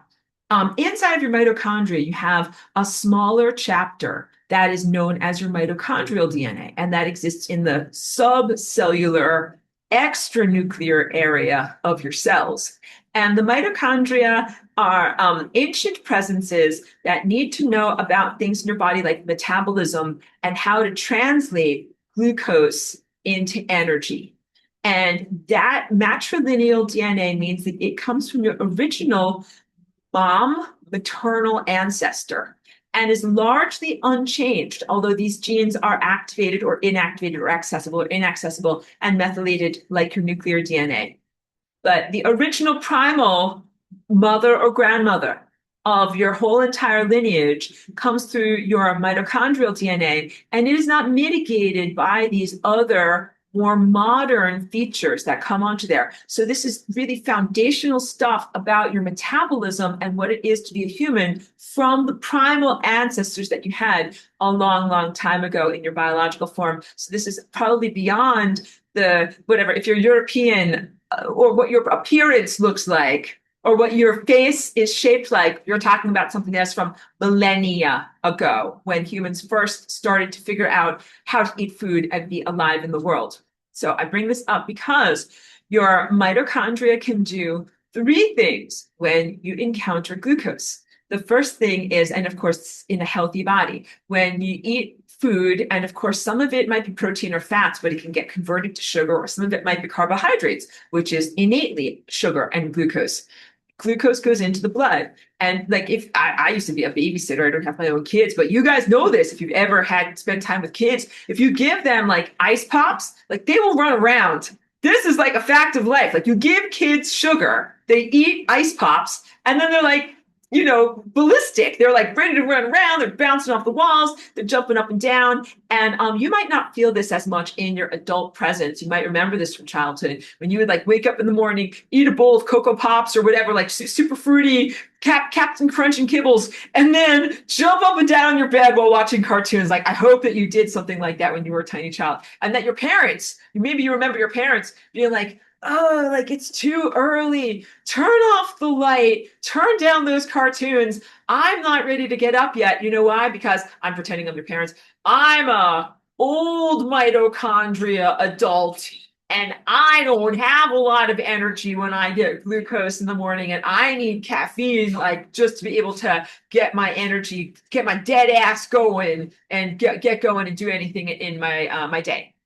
Of course, none of that is the way you're supposed to be as the primal human. Like primal humans are not supposed to be like, no, like I think I will sleep in my hut because I'm too tired from watching Netflix the night before, and I will need a nice espresso at Primal Flintstone Starbucks to be able to wake up and get out of bed. No, of course not. They woke up with the sun.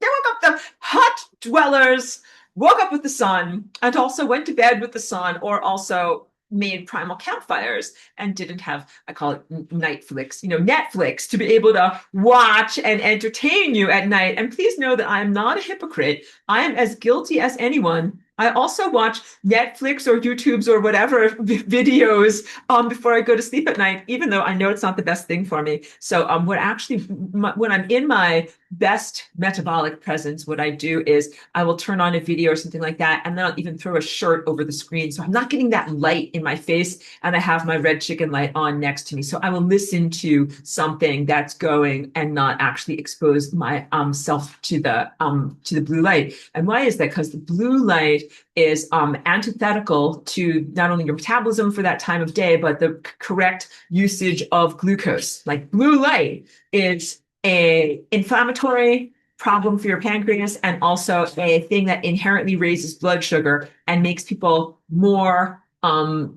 sugar sensitive. Okay, but rewinding back. So when you encounter glucose, your body can either make you run around like a little kid, and that's what you do if you are healthy and in your primal form.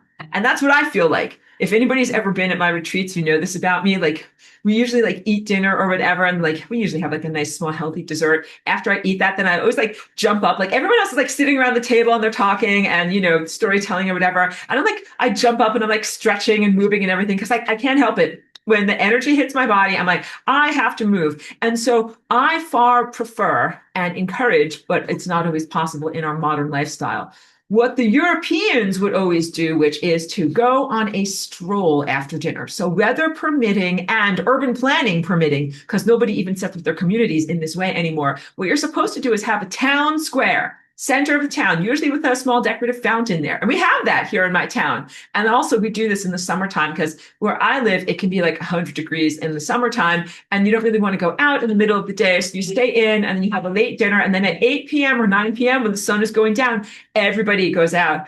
Go for a walk your dog, get your bicycles, kids run their scooters. And then also that is when you would perambulate. So in finer times and in better cultures and more civilized times and places, after you eat, you perambulate. That means that you walk slowly, kind of like how I walk during class here, and you talk with your friends. Like you kind of talk about your day and talk about anything. And it's very, very different than sitting quietly and talking. And it has much more of the sense of like you encounter your neighbors, but also like the point is you are utilizing the glucose that is in your bloodstream as opposed to the second option in the mitochondrial realm, which is to store things as fat.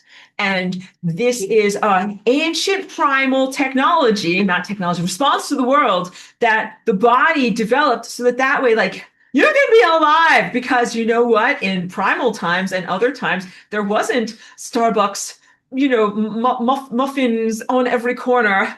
And actually food was hard to come by and difficult to achieve. And when you had glucose, you wanted to save it.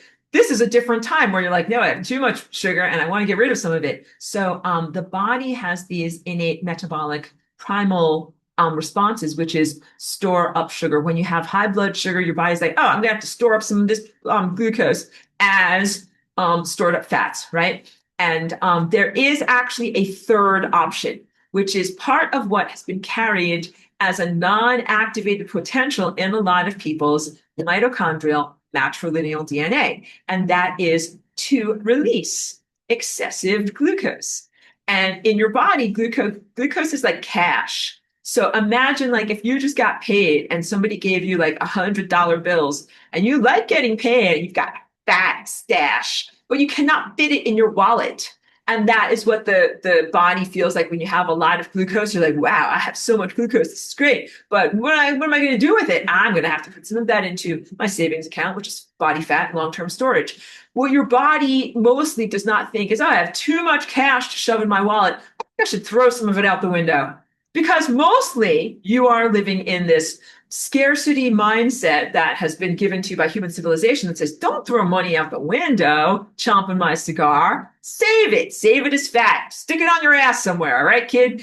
And you don't have to do that. So I'm telling you with your intellectual cognitive qualities, but you can also learn this and reactivate these capabilities on a metabolic level. But it has to do with healing your body of the ancestral traumas that said, store up fat because it's bad times and you need to have stuff extra so that way you aren't going to die because these are like ancient traumas. So you have to work through those ancient traumas and be like, oh yeah, like that happened in other generations or at other times, or when I didn't have my shit together, sorry to say it that way, kids, and I didn't have enough steady resources. When you are on the path of light, you have steady resources. You don't have to be worried about, sometimes I will have it, sometimes I won't have it. Maybe I should store this up. This is part of being part of the economy of light. It's constantly flowing. So you know something, if I gave you $100 all in singles and you can't stick them in your wallet because it's too fat, you would actually throw away a giant wad of dollar bills, because what if you knew that I was going to give you $100 more in an hour? What if you knew that I was going to give you $100 more in a minute? You'd be like, I have too many dollars. Get rid of these. I'm going to get more. Here's more. Get rid of it. So this is what your mitochondria can actually do when you are over inundated with too much glucose, just too much metabolic light. Your body can be like, dump glucose. Don't store it as fat. Just release it. And you have to get past that rational cognitive disconnect. It's like, what do you mean throw money out the window? Like, I worked hard for that food. And how many times did your parents tell you, I worked hard for the food on your plate, you better eat it. Eat those, whatever you don't like, Brussels sprouts or whatever gross food you don't really want. And you're a kid and you're like not connected to bills. And you have to wipe all of that away. Ancestral trauma from the Great Depression, the Holodomor, and other starvation times, and every time that your mom scolded you. Like, and also your mom probably told you, like, can't you sit still? Like, sit in your chair and eat your food like a proper person. And any of that other finger shaking, because you know what? Like, I have babysat kids and they're toddlers or whatever, and like they want to eat like 2 bites of an apple and then run around and play. And you don't have to chase after them, be like, please, please eat a chicken nugget, like you're gonna die if you don't eat this. Like they will, you can just put it out and they will eat it when they are ready to eat it. Of course, this is in a healthy environment, not like, you know, in a unhealthy or war-torn situation, but in a healthy environment, like, yeah, you know, you put out some carrot sticks, chicken nuggets, and some grapes, and your kid eats them when he's hungry. And then if he doesn't want to sit down to a formal dinner that you and the tired, low mitochondrial function adults are having, and they want to run around and they don't want to sit with you, they're actually doing something that is metabolically correct. So to wrap all of this up, an enormous amount of diabetes has to do with incorrect relationship to food and activity. There is, of course, a different, so that's largely the second type of diabetes that most people are laboring with in this world. There's the other type of diabetes that is from degenerative illness that even children can have, and that is inflammatory disease. And that is a completely different situation where it is about the inflammation and the body diminishing the activity of its own endocrine system. And you have to look at deeper levels of what is going on with there that might be cross lifetime or parallel lifetime bleed through, things that happened in the womb, problems with a person's capacity to receive, like receiving energy and making good use of it. Like there's genuine emotional lifetime, world time, ancestral traumas and things that, why do people come in with that? It's not just because of what they have eaten like in the past 20 years. But then also, please know that there is a whole group of people who are in the category of vaccine damaged, both children, gestating infants, and adults who have been vaccine damaged, and that this is basically an immune system or autoimmune attack that has given them a problem in the functional correctness of their endocrine system and metabolism, and has to be taken on a completely different level. So 3 different sources of where diabetes come from. And what I told you about the matrilineal DNA is really only relevant to you in adulthood. And this is the type of stuff that can be addressed through exercise, diet, and behaviorism. Okay, so wait. All right, and let me see.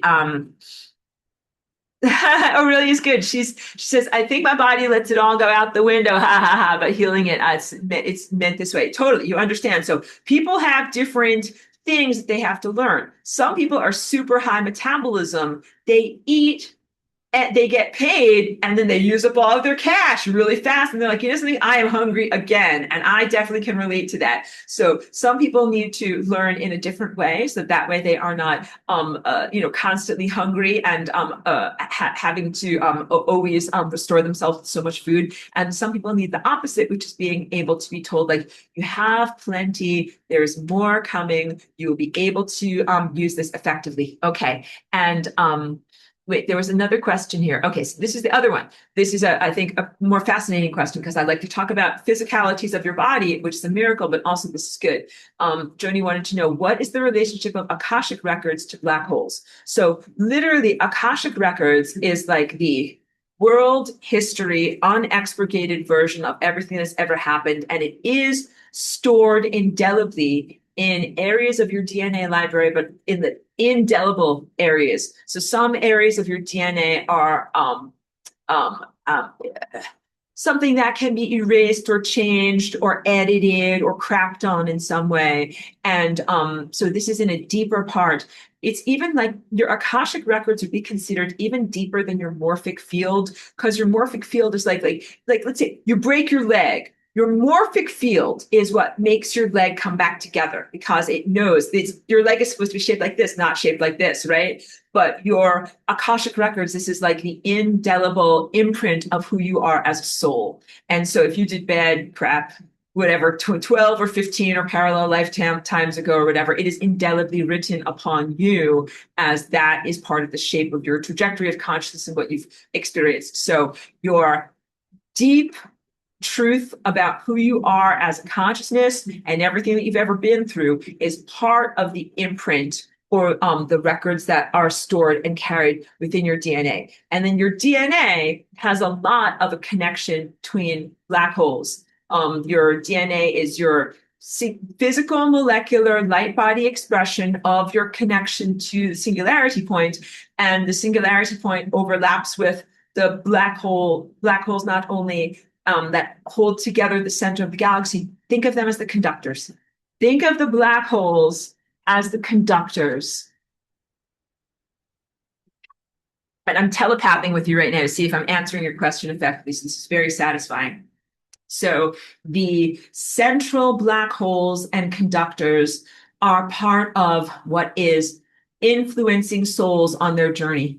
And you know that you live parallel lives, not just a linear, like serial existence, like episode 1, episode 2. You actually live many lives at the same time, but it's the presence of the black holes who are really coordinating you through that larger journey of self-expression is not really it, but let's say light cultivation, because what are you doing with all of these life experiences? You're cultivating yourself and growing. I want it to be very silly, be like, what are you doing with your life? But it's like, it's not in that sense of being judgmental. Like, what are you doing with your life, kid? But more the sense of like, mommy, daddy, like, what am I doing with my life? Like, you are here to learn, kid. Like, you are here to grow your light. So the connection to how your life is orchestrated from the great conductor. That's very, very good. So, and then Suzik is talking about weight loss journey. She says, I've lost 45 pounds now. I've learned to listen closely and give my body exactly what it wants. And then my body feels satisfied, but I don't eat at night anymore. And, good. Thank you. Thank you for sharing, kind of like learning and reading through your journey. So the key with optimizing people's metabolism is time. People think about it as following a rigid diet or something like that, but really it is about eating the right thing at the right moment. So everything that I try to exemplify when people are with me through, day-to-day existence at one of my retreats is, what do you eat at the right time? And if you can do that, and you do that by listening to your body like an athlete or like a spiritual athlete, then you achieve your optimum form. And your optimum form, like I was reading a little bit through what you wrote, it should be defined as beyond a cultural convention of what people think a body should look like. What your optimum form is about what you should look like, feel like, and how you should and shall function. So let's also expand the definition of optimum format for the body beyond the magazine description. Like, I'm very upset. Sometimes I can't help it. Like, I look on Twitter because I want to know what's going on in the world. So I see what's happening. So I know Ozempic is a thing. Sorry, because I don't want to be talking about this in Path of Life, but I have to rant a little bit. And I haven't talked about this in my Wednesday, other class. But oh my goodness, like Ozempic is such a soul corrosive, unadvised, horrible social trend that is going on in this moment. That is something that I do not condone at all. And it has nothing at all to do with people's actual health. And people are just trying to achieve an extreme look of their body that I don't think is positive or good at all. Like, it's really decadence and an end result of our world. So a better way of saying it is, please don't try to follow the trend or look like well-known people of notoriety in the world. None of them are doing good things for their body, and they're actually corroding their body and destroying their souls and not representing the miracle within a miracle that you're actually supposed to be a part of. So please look to people who are athletes and dancers and people who have wonderful longevity and who you want to keep dancing and doing athletic stuff when you're like 80, 100, or even beyond that state. And all of these other extreme things do not help a person to do that. So the things that help you to have longevity in your body is eating the right thing at the right moment. So this is why I was low carb for many years, but there are some times when I need to have more carbs, like when I am walking on a treadmill for 6 hours. And now that I do so much, cardio, and I'm always walking on my treadmill, I am much more likely to, what I just did before class today, I had like a wonderful blueberry fruit smoothie with cacao nibs in it, or, whatever, some wonderful piece of positive toast or bread or something like that. Like, so you need carbs before you're going to do cardio stuff. And then also okay, so I'm not going to get into a whole diatribe about what people should do. Because also I think that veganism and vegetarianism is not a positive. These rigidities are not positive, because there are sometimes when you will want to eat an animal. So you have to listen to your body. You can't be like, I can't, not like to eat that because of my rigid control structure, even though your body says that is what you need. So what you should do, and when you're on the path of light, is you look at your food drinkery as pieces of light, and you are in tune with your inner light metabolism, and you know when you need to ingest more light. And that also includes like anything, sodium. Like, sodium is part of light, and everything in the world, they're always telling you, like, don't eat sodium. And I'm like, sodium is part of staying alive. You need it for your light body. So throw all of the conventional wisdoms out the window and go 100% into your body senses. This is how you optimize your metabolism and your body form in your light body. You're not only doing this with food drinkery. You ingest light in so many different ways. So please also do this with the optical light of the sun, and then also do this with experiences. Like, music is light. So when you are listening to music, you're ingesting light. You should listen to music when you feel like it, like when you have the appetite for it, and the type of music you should listen to according to your appetite. Like, sometimes you want to listen to Mozart, and sometimes you want to listen to Rage Against the Machine. And these are two different flavors, and your body needs both of these. Have a rounded diet of US RDA, of Rage Against the Machine. Like, sometimes you need that. All right. So this is why I'm also like, you can't say like, I never eat meat, or I never eat carbs, or I never listen to aggressive music. Like, you feed your light body what it needs, and that you are 100% the captain of your own ship. So I am here in order to remind you of the individuality of what you experience, but you must advocate for yourself. And then, so a lot of the things that I teach about in this class, like when you are part of the economy of light, you change profoundly from the world that we're coming out of, which is a world of competition, me first competition, and destruction and division, to a world that is unity consciousness, oriented towards others and towards collaboration. But you can't get to that beautiful unified paradise world prematurely. You can't be like, okay, like we'll all kumbaya and this will all be great, because you still have some people in this world who are like the David Attenborough black holes, who will eat everything, like pits of misery, who will eat everything and take everything from you and give nothing out to you. So you're in that world of duality, and you got to get out of that stuff. So planetary purge first, before you're able to do this, or see it as two concurrent events. As you are purging the planet of everything that is an obstacle to acceleration, you get faster. And then as you are getting faster, you can also more easily purge the stuff that's not supposed to be here. So I call that the Cuisinart of truth, like the food processor or whatever, like in your sink, the incinerator, like it gets everything out of there, like vroom, vroom, vroom, get that thing spinning, get that thing purging, get it out of here, and also in your own body. So, I was telling you about your functions of your mitochondria. Your mitochondria do have kind of like an incinerator spinner in there that is part of like the jet engine that creates energy for yourself. Your mitochondria also have an aspect of metabolism in purging metabolites, like the end result of stuff out of your body, and how you can vroom, vroom, vroom, and remove stuff that is slowing you down faster. Because that's a big part of it. Like, you want to be able to relinquish extra glucose when you don't need that in your bloodstream, and also you want to be able to relinquish metabolites. So let's say, what if you're doing great and you're doing tons of cardio and you do a lot of energy and you can eat a lot. You can eat a gallon of ice cream or a whole pizza. But you know what also you got to do? You got to take out the trash. Because like if you have a fireplace and you put lots of logs in there and they burn and then they leave ashes as the end result, and you have to clean that stuff out. So you're transitioning from a physical human metabolism, puff, puff, steam engine, into a light being metabolism. You still have metabolites, ashes that have to be cleaned out of your cellular structure. So you want to make sure that all of these parts of your light body get up to speed. You want to remove obstacles that are like things that slow you down, but then also you want to take out the trash so that way you can be super fast on all those things. So these are two different things. One is removing obstacles can be considered like purging body fats and other things of emotion. You have to process things emotionally. Like I haven't talked a lot in this class about the truth of emotions being light. Like you eat food and food is metabolic light and it is glucose and it makes your body go, but food is also emotional energy, and emotional energy must be metabolized and then has metabolites that leave behind, and you got to poop it out. Got to release this stuff, guys. And that is also a big part of accelerating and being in the world of pure light. So if you're in the middle of the road and the fun run comes along and all this light starts flowing into you, you're gonna accelerate and then purge a lot of stuff that you don't need to have inside of you or that no longer serves you.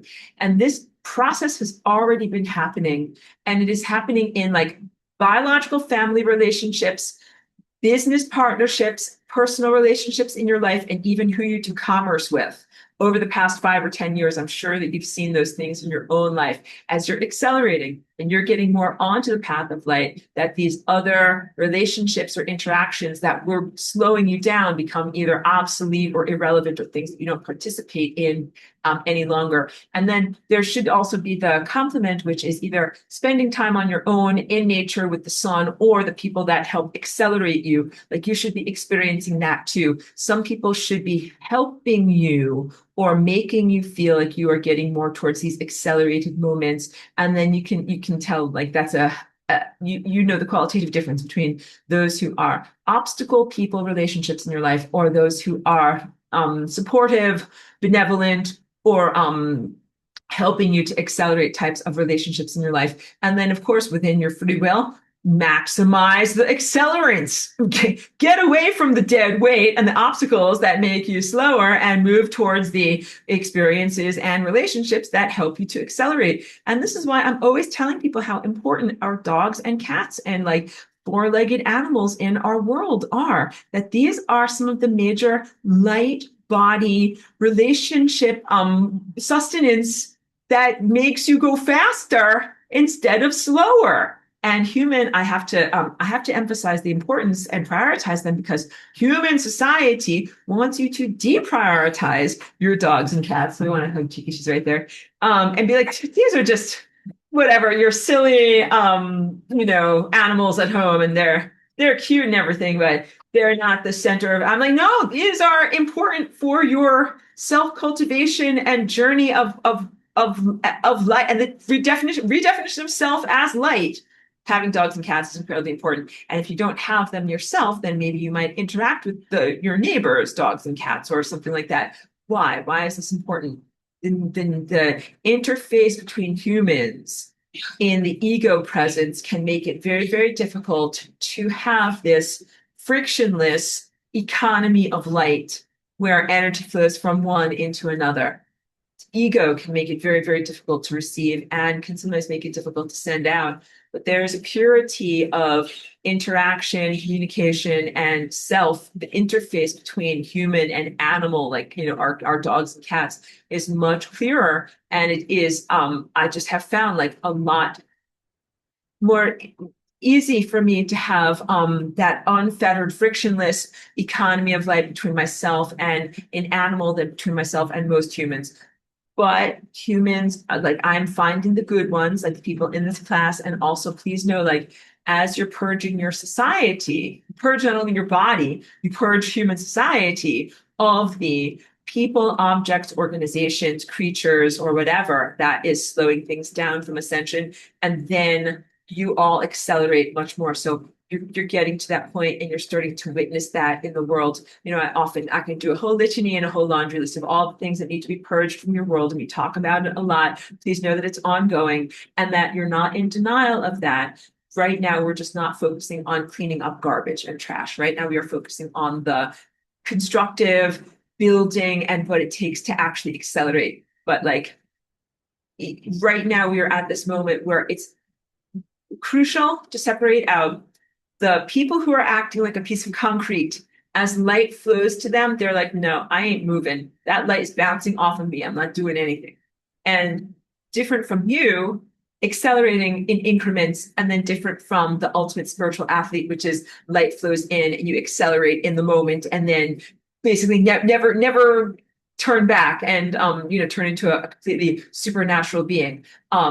The category 2 and 3 are wildly different than the first category. You got to find different friends. If your category 1 friends are like standing there like a piece of concrete and like, oh, this light is flowing into them and it's just bouncing off of them, they're going nowhere. Like, you need a different quality of friends or community members or business partners. Like, you can't be around those people anymore. And this is relatively new, I would say, like from the past, 2 or 3 months. Like, you might in the past, you might have been able to make some kind of accommodation and be around people who are moving at a much slower rate than you, and even, try to find some common ground. That is not advisable or easy to do anymore because you have to quantumly disengage, like gears of transmission. You have to disengage, and then you are free to accelerate your mitochondria into a different level of reality. And like, you must uncouple or disengage from people and then wish them well on their journey and allow them to go where they're supposed to go. Reemphasizing, everyone is being graded as an individual. You're not just the generalized slush fund of humanity, and there are wildly divergent levels of capacitation in the group. And please know that the negative technology, hardware and software that was active on the planet for a long time artificially tied you together with others. And that's been the injustice of the past 5 years. But now myself and others are acting to destroy that artificial hyperconnectivity and bring you back towards your individuation. The world of light and the economy of light is a natural and correct world of hyperconnectivity, where you genuinely do share an economy. So you probably have no examples of this from your own life, because even if I bring up the sense of family, people are like, yeah, like, I got a family, but we don't share our resources together. Like, we're still fighting with each other about it. So I can't even use that. But maybe a fictional example. I don't want to sound like I'm endorsing this writer or this book, but from the book Stranger in a Strange Land. So again, it's a fictional book with a lot of problems in it. So not a complete endorsement of the writer or the concept, but there was like a cult in the story. And what they did was, when they would come home from the outside world, they would all just empty their wallet and empty their pockets into like a big giant bowl of money. They would go inside and then they would live together like a family. They were not biologically related, but they lived as a family. And they ate together and shared their resources and had some personal resources, but then they also largely, lived communally. And then when they were ready to go out into the world, they go, okay, grab a handful of cash, stick it in your purse, get out there and, connect with the non-family members and then come back. That is what it's like when you're in the world, the economy of light and the shared economy of true consciousness and true consideration. You have your individuality, but you are so much connected to, and your fates are so intertwined with the other people that and organisms that are a part of you, that there's no way in the world that you would have an abundance of resources at the expense of another person. Like in the economy of light, there's not a way in the world where it's like, I'm dripping with diamonds and I have all of the light in the world, like lasagna millionaire trillionaire here, and then you've got like 2 cents and you got nothing going on. Like that would not be the balance of how we do things. But also, like if you only have 2 cents, like maybe there's a reason for that. Like maybe you really screwed up and didn't do the right thing, and that's why you don't have any energy. And maybe even to the point like you can't even be in existence because you played such bad music against the symphony of life. You can't even be in existence. So there is some requirement of competency.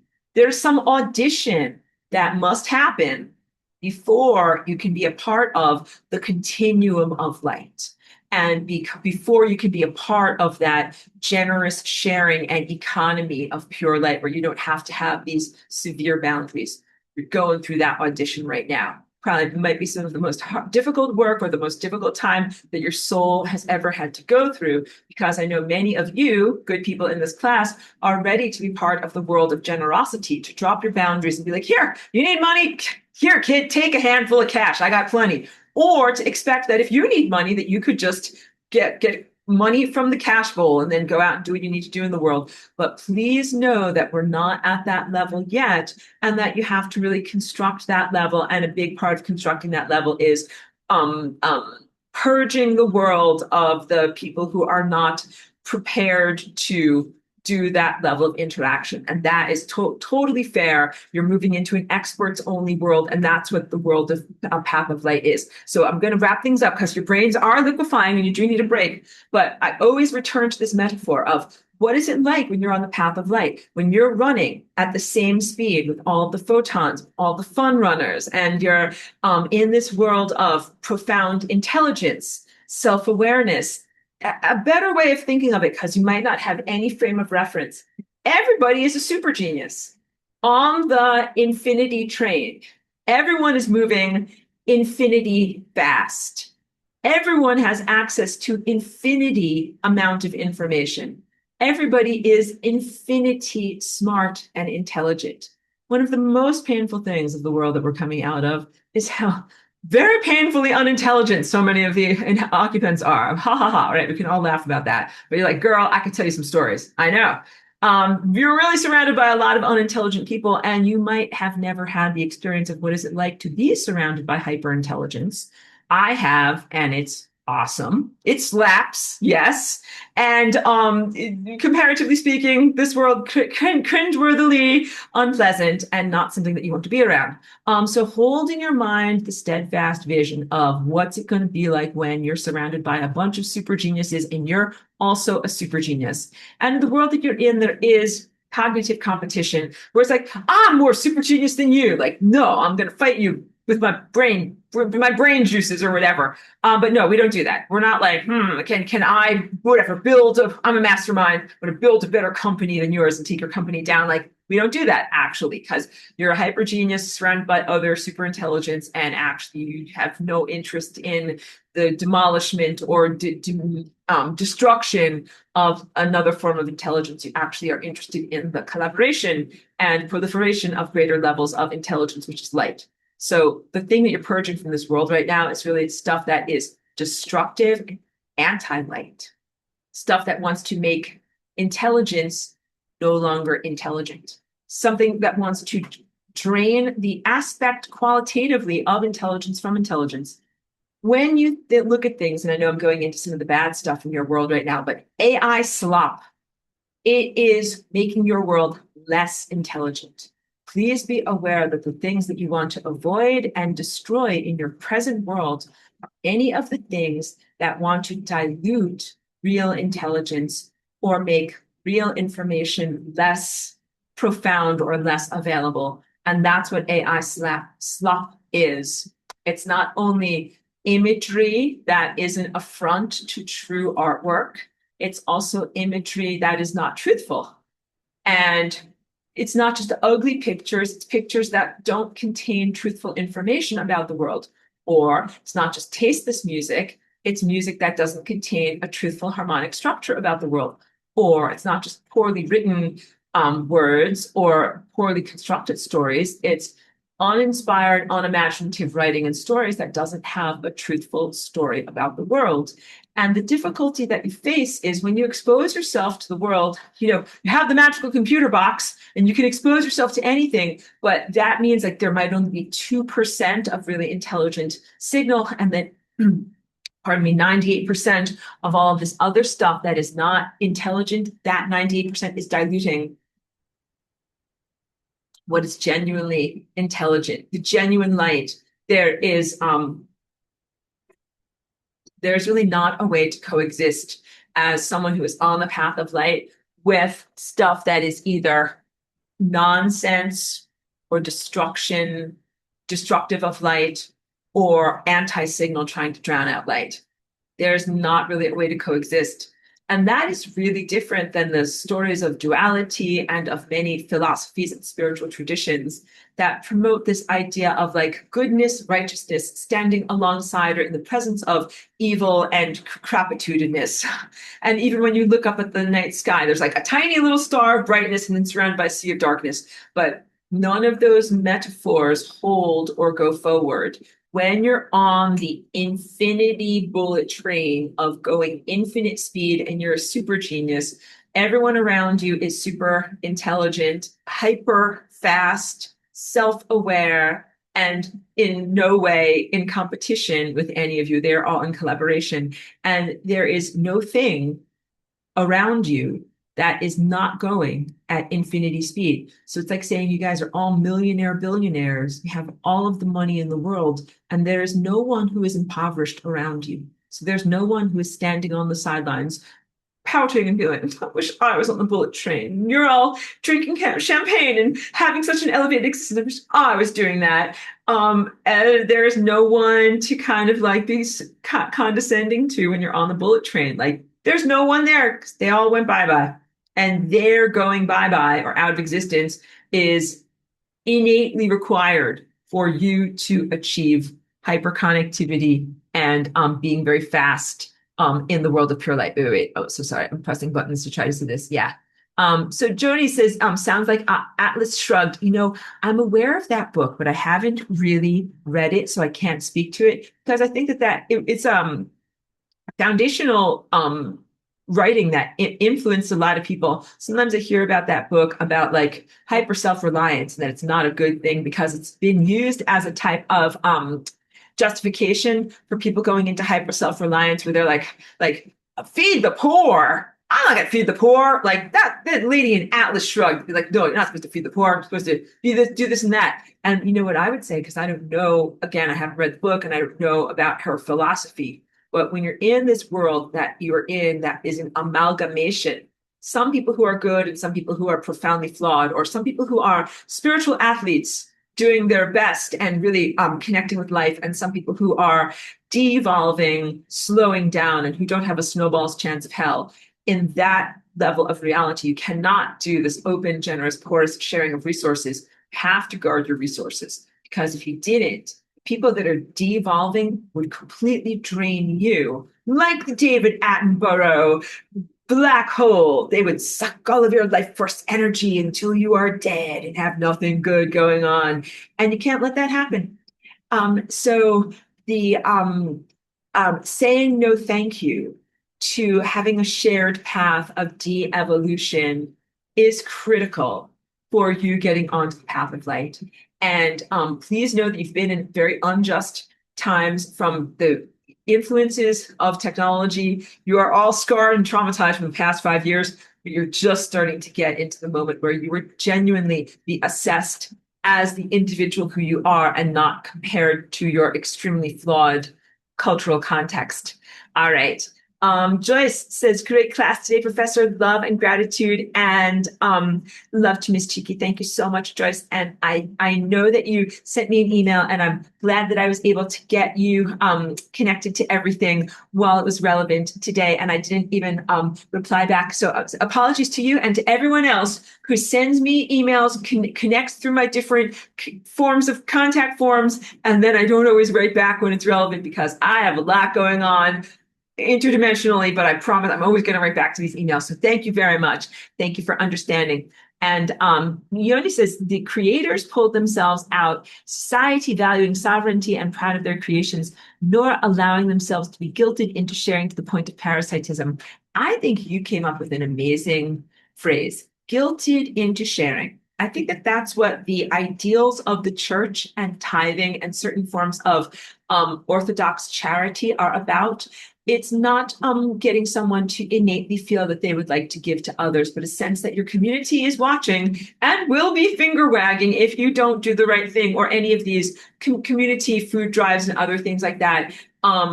Sharing and generosity should be spontaneous, not obligatory, and it should not include guilt or shame.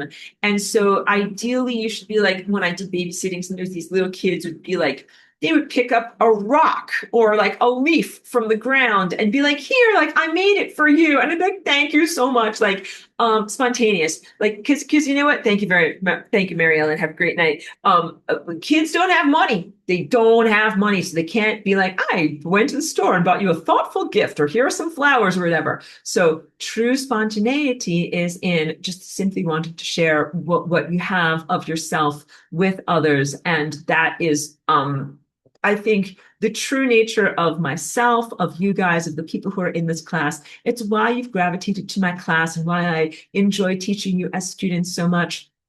I really was preparing my notes for this class today, and the negative mind invaders, I'm always like, no, like, get out of here, be gone. And also, this class is not for you, negative mind invaders. Like, nothing about what I am saying here is relevant to them. Their journey is to go into a non-existent state and to not have energy and to not be self-aware and to not be on the path of light. So everything about this and what you learn is different than them. Just know they will not be harassing and troubling you and the civilization that you're trying to build here. And of course, I'm trying to build it and help you to do it and facilitate it, moving really into a profoundly different level of reality so that you can do things that weren't possible before.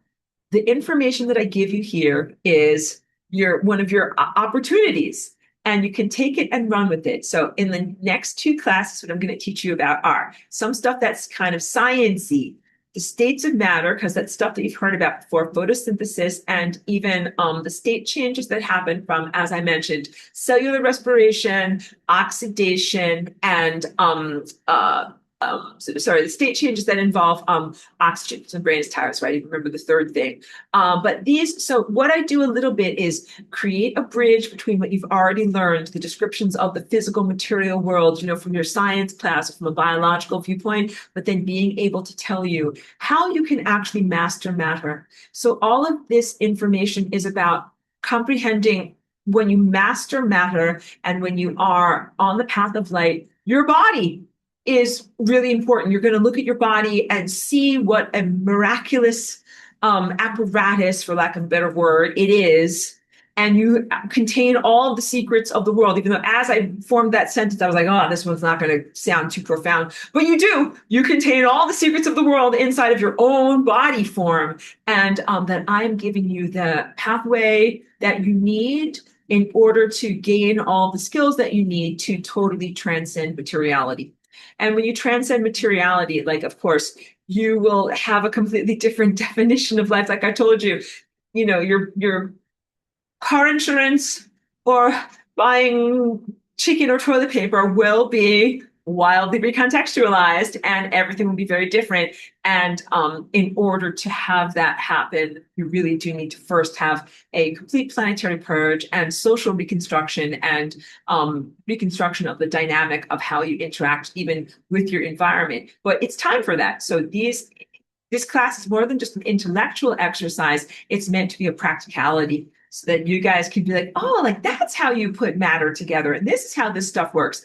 And even if you don't create this recipe immediately, you have the recipe. So, maybe when you were like, whatever, before you had cooking skills, you would just be like, food goes in here. And then you're like, I like these tastes and flavors, but you don't know what it's made out of. And then somebody gave you a recipe and you're like, oh, this, and this, and that's what that's made out of, but you still didn't make it yet. But at least you're more informed about what this experience actually is. This is what this class is, gives you the recipe.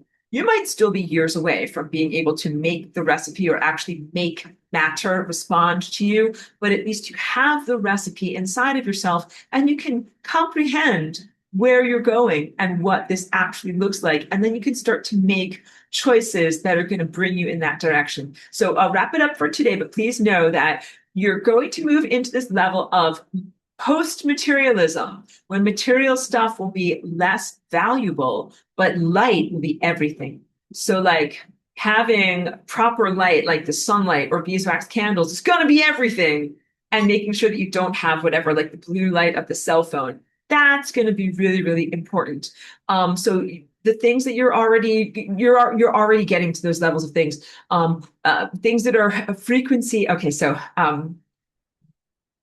essential oils instead of synthetic fragrances. That's going to be a non-starter, non-negotiable, because in the world of pure light, you're like, those synthetic fragrances are completely wrong for my light body. Like the things that people put up with in the previous paradigm, you're never going to put up with in a world of pure light. And then, so that's even in your distinctions in qualities of materiality, but then you're going to move beyond materiality because life is about more than just like what you can trade with your neighbors or buy from Amazon or something like that. We're moving beyond consumerism. And then you get into some of these more profound questions of what is consciousness, freedom, and what do you want to do with the world? You want to do more than just have stuff and exist in a world of stuff. You start to become way more competent and powerful in the world that you're doing. Okay, good. So you've done enough heavy lifting, everyone. I want you to know now class is over, throw your books and pencils in the air, and now you all have a life assignment where you have to go and do something that is fun and relaxing for a little while because your brain is tired. And now you have to either like walk your dog or watch cartoons or just do something silly for a few minutes and let your brain reorganize itself. And then these thoughts will float back to you and you'll be floating in a hammock and thinking about deep thoughts and everything like that. Okay, but you just did heavy lifting and now you need a rest day. So thank you very much. Thank you to the wonderful students who are in this class. Thank you for doing your homework and watching the whiteboards. Thank you for your excellent thoughts and considerations. And thank you for doing the hard work and the heavy lifting. And it does go somewhere. It is meaningful. So I'm not just asking you to do frustrations and difficulties that are very hard. So thank you for your effort, and also know that you're getting somewhere with all this. Okay, good job, everybody. Profound gratitude and love. Thank you.